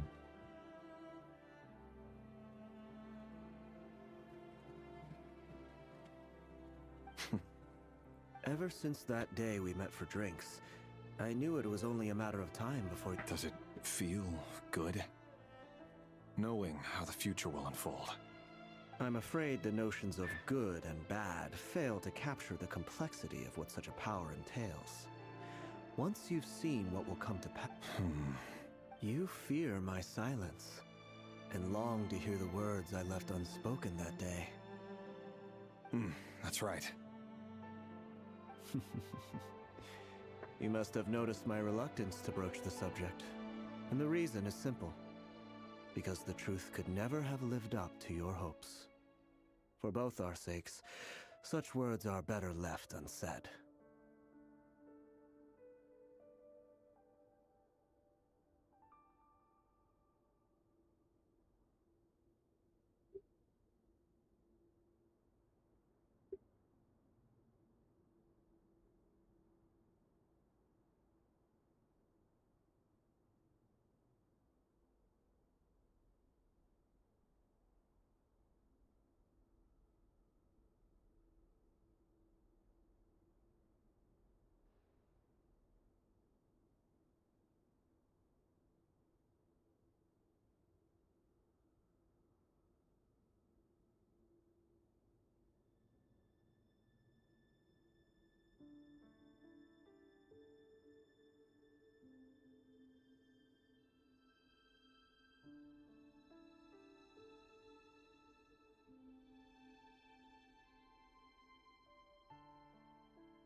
The burden of prophecy was never meant for your shoulders.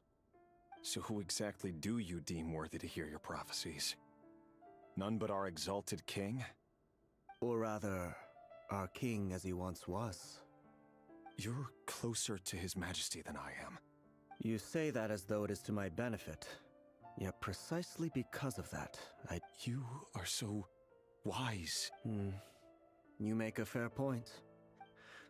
Let me offer you some advice. And I say this not for many reasons. Hold on. There's that same black fog again. Could this memory... Wait. Hear me out. Hear His me out. name is Rerir, and he claims to be one of the king's guards. What did you say? A cruel irony, isn't it? Why are you telling me? Simple. I want you to kill him. No, absolutely not. So you'll just stand by and watch him slaughter us to the last. Do not forget that the blood of the Crimson Moon flows in your veins too. The blood of the Crimson Moon? What does that matter now? You think that alone is reason enough for me to throw away everything I— Why wouldn't it be? You two were once a child of the Crimson Moon, just like me. Don't tell me you've never felt so much as a flicker of fury for the— As long as you promise to abandon this pipe dream of restoring your dynasty, I can try to persuade him. Or have him persuade the Vinster King? Do you even know why he's so obsessed with hunting us down? the Vinster King.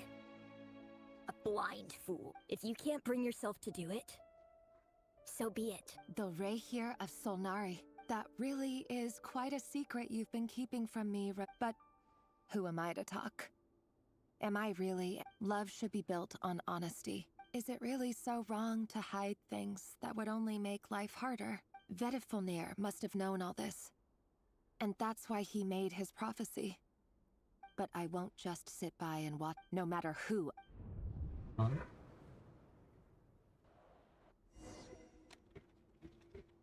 Can't hide the truth. Huh? Was that Rerir who just walked past the window? Doesn't it give you the chills that he still takes the same road to work every day? As if nothing ever happened. Those people at the deli. Enough already. They're clearly pretty taken by their own disguises, so just smile and play along. Pull the rug from under beasts like that, yeah, and you'll dang. risk having your throat torn out. Deli? Oh. They're talking about those people from the opposition.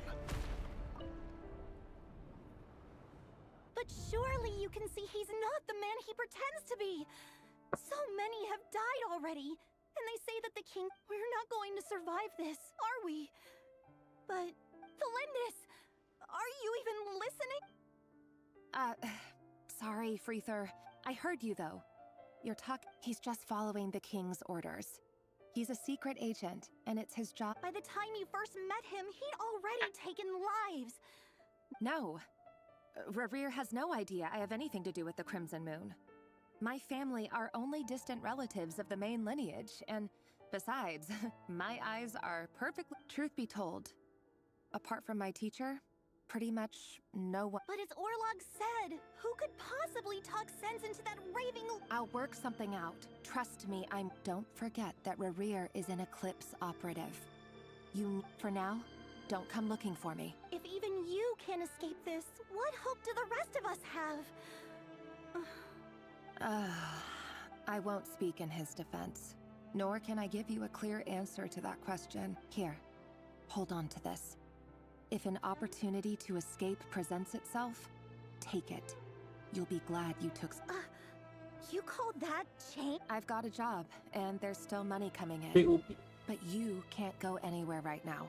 Please think about yourself for once.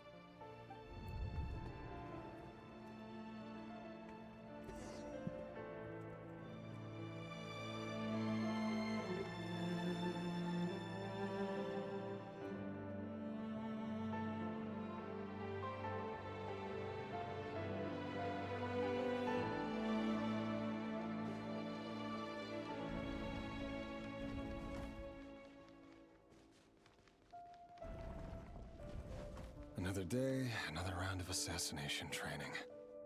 Training ground is just beyond this hidden passageway. When you kill a person, doesn't it bother you when you end up covered in their blood? Why would it? Aren't we all just walking blood bags? Make sure you have a firm grip on the handle, then choose your angle well. Keep your movements light and brisk, and the prey won't sense a thing. I doubt that. I'll bet no one's ever died a quiet death at your hands. I work clean. No traces.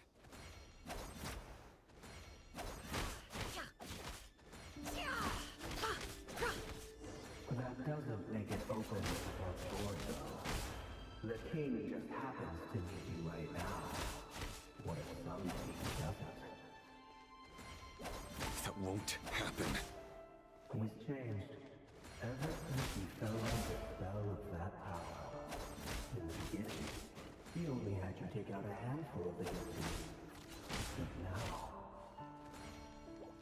The ones I dealt with have always been guilty. And I've carried out my work flawlessly.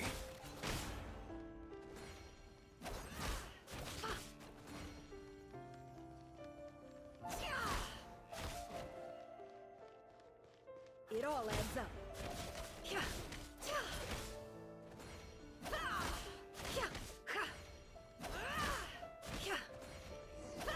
You know why Felindis didn't accept your proposal, don't you? Was it because because she didn't trust you, or something else.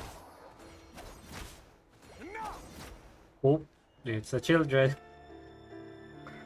Uh-oh. Delindis, do you still remember Orlog? Orlog. The boy who was pretending to sell flowers. Yes, we did. What about him? He was arrested I just don't get it! After everything he's done, why do you still stand by him? Or does it mean nothing to you that people keep dying? No, that's not... I need to go now, Thelindis. They're looking for us. If you ever need... Oh, in this dying, isn't she? By the hand of barrier.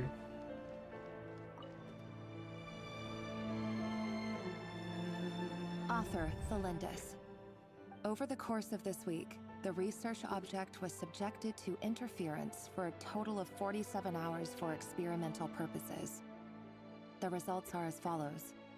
All subjects of observation that were sent inside have now...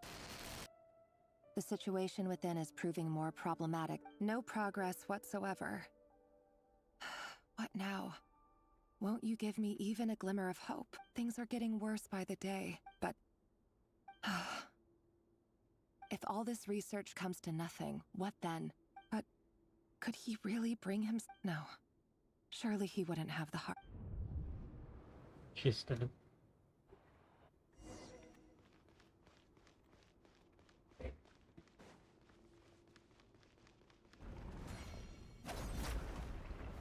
Oh. Amazing. Why won't you just let us go? We don't even know each other. All we want is to live ordinary, peaceful lives. You want to live?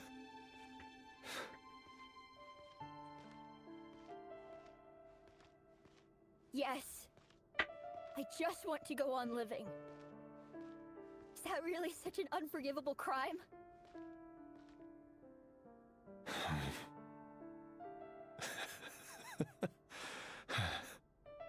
You want to go on living. I want to keep living too. To keep living forever. That's why I have no choice but to continue on the path I'm on. If only some savior would suddenly swoop down and change the way the world is. Too bad that's not going to happen.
Imagine that. If there really were such a person, you and I wouldn't be standing here like this, would we?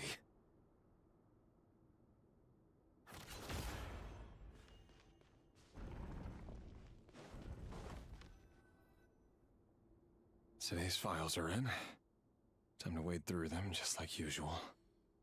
No, I don't get tired of it. It's my job. And not only am I lucky to have it, I'm good at it too.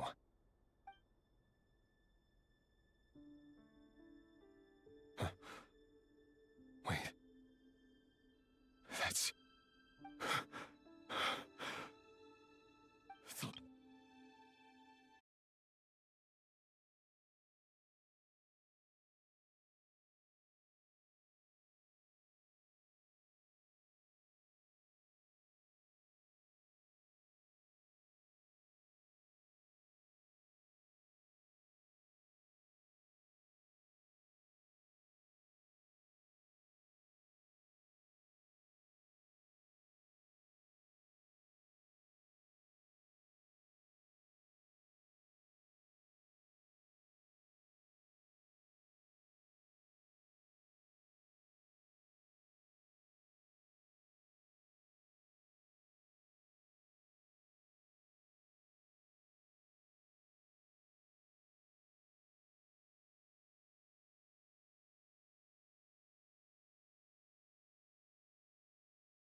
No!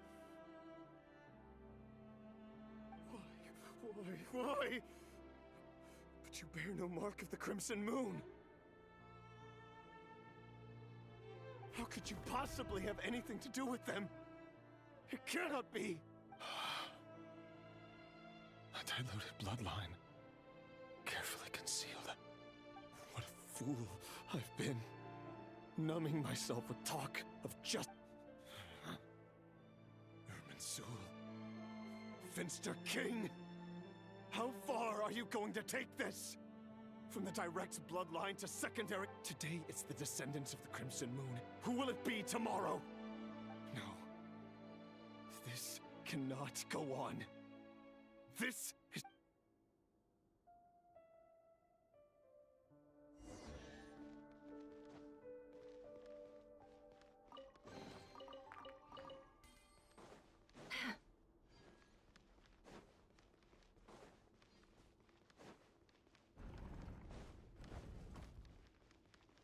No more lies. You're really letting me go? I am. As long as you can guarantee that no one will... Don't worry, I'll be extra careful. But if you let me go, you won't be able to... Good point. In that case, maybe you should stay. No, please! I just want to see the... Go on living? Yes, I know... If I let you leave, what will become of me? But remember, don't let anyone know you were... Even shadows in the dark must live by a code. But you can't save everyone. You've been whispering in my ear for days now, Vedivulnir. I only say this because you long for an answer to your problems. Let her go, Rerir, or you risk losing everything. I will not abandon Thelindis. Then you'll need a little more vigilance and a lot more power. The world is changing, Rerir. Keep your eyes peeled for your moment of opportunity. And that voice used to be so unclear. But now, he won't tell me how to actually Tell me then! What will this moment of opportunity look like? And... no answer. So, the Eclipse Dynasty was purging, well, massacring the descendants of the Crimson Moon. And it seems like it was all connected to the Vinster King's research.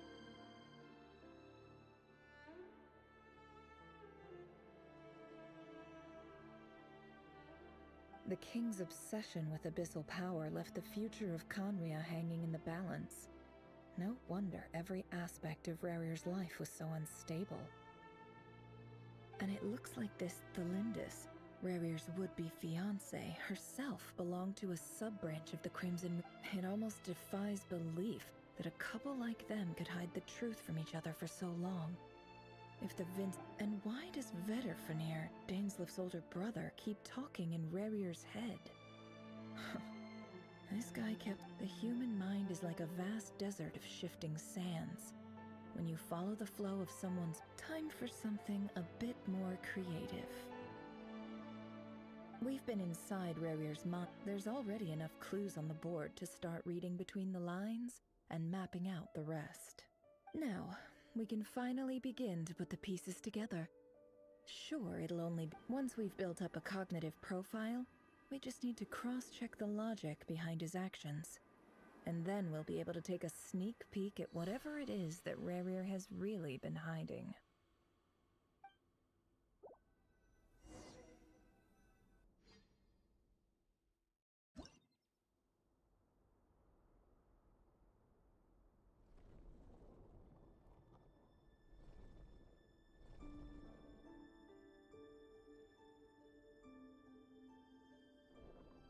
Rerir, are you there?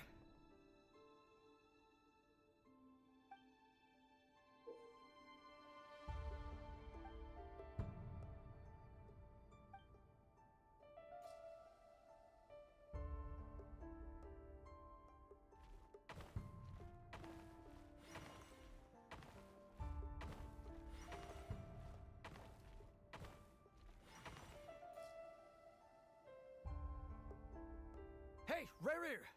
Come out, it's urgent!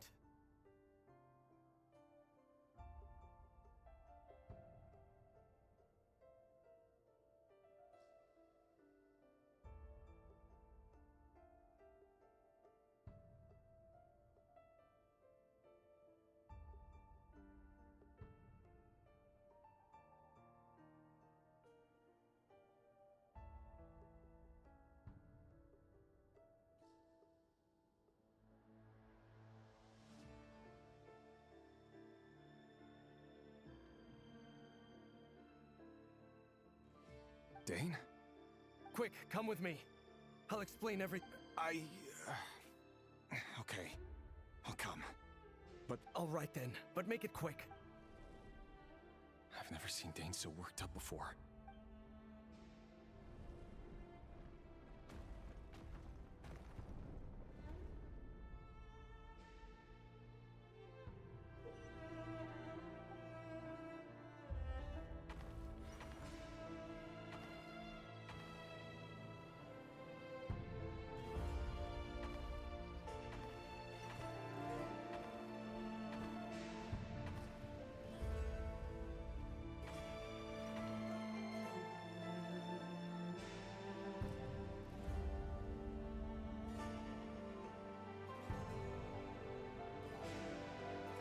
Well, this is a nice change, meeting you all at this hour.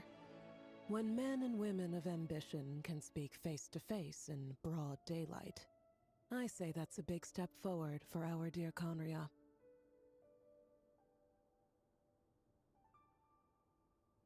Don't be ridiculous.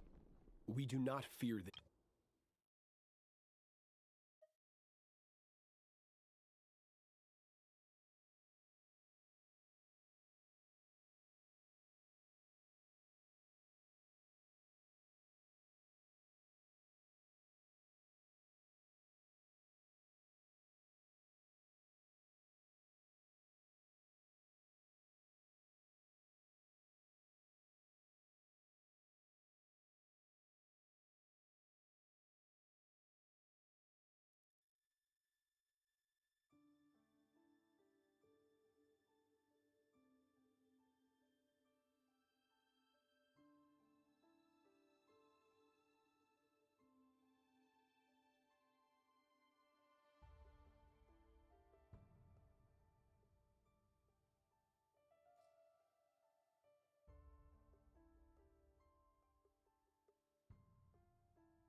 You might ask your blade that same question. I'm told it prefers the cover of darkness. The word on the street is that Sir Delogi only strikes when he has an unfair advantage. But that is patently false. I see you're missing an arm and a leg. Surely only a fair fight could explain that. If this is your way of offering me replacement limbs... Oh, we can certainly discuss that. With bioalchemy, anything is possible. Assuming I have your full support in my research. Lunatic. Raptatir. What brings you here? Why, Dainsleif, of course. He invited me. Please, cast aside your apprehensions, Miss Rhindaughter. Whatever the rumors may say, I am but a humble servant of the king, and I can assure you he affords me no greater convenience than he does you.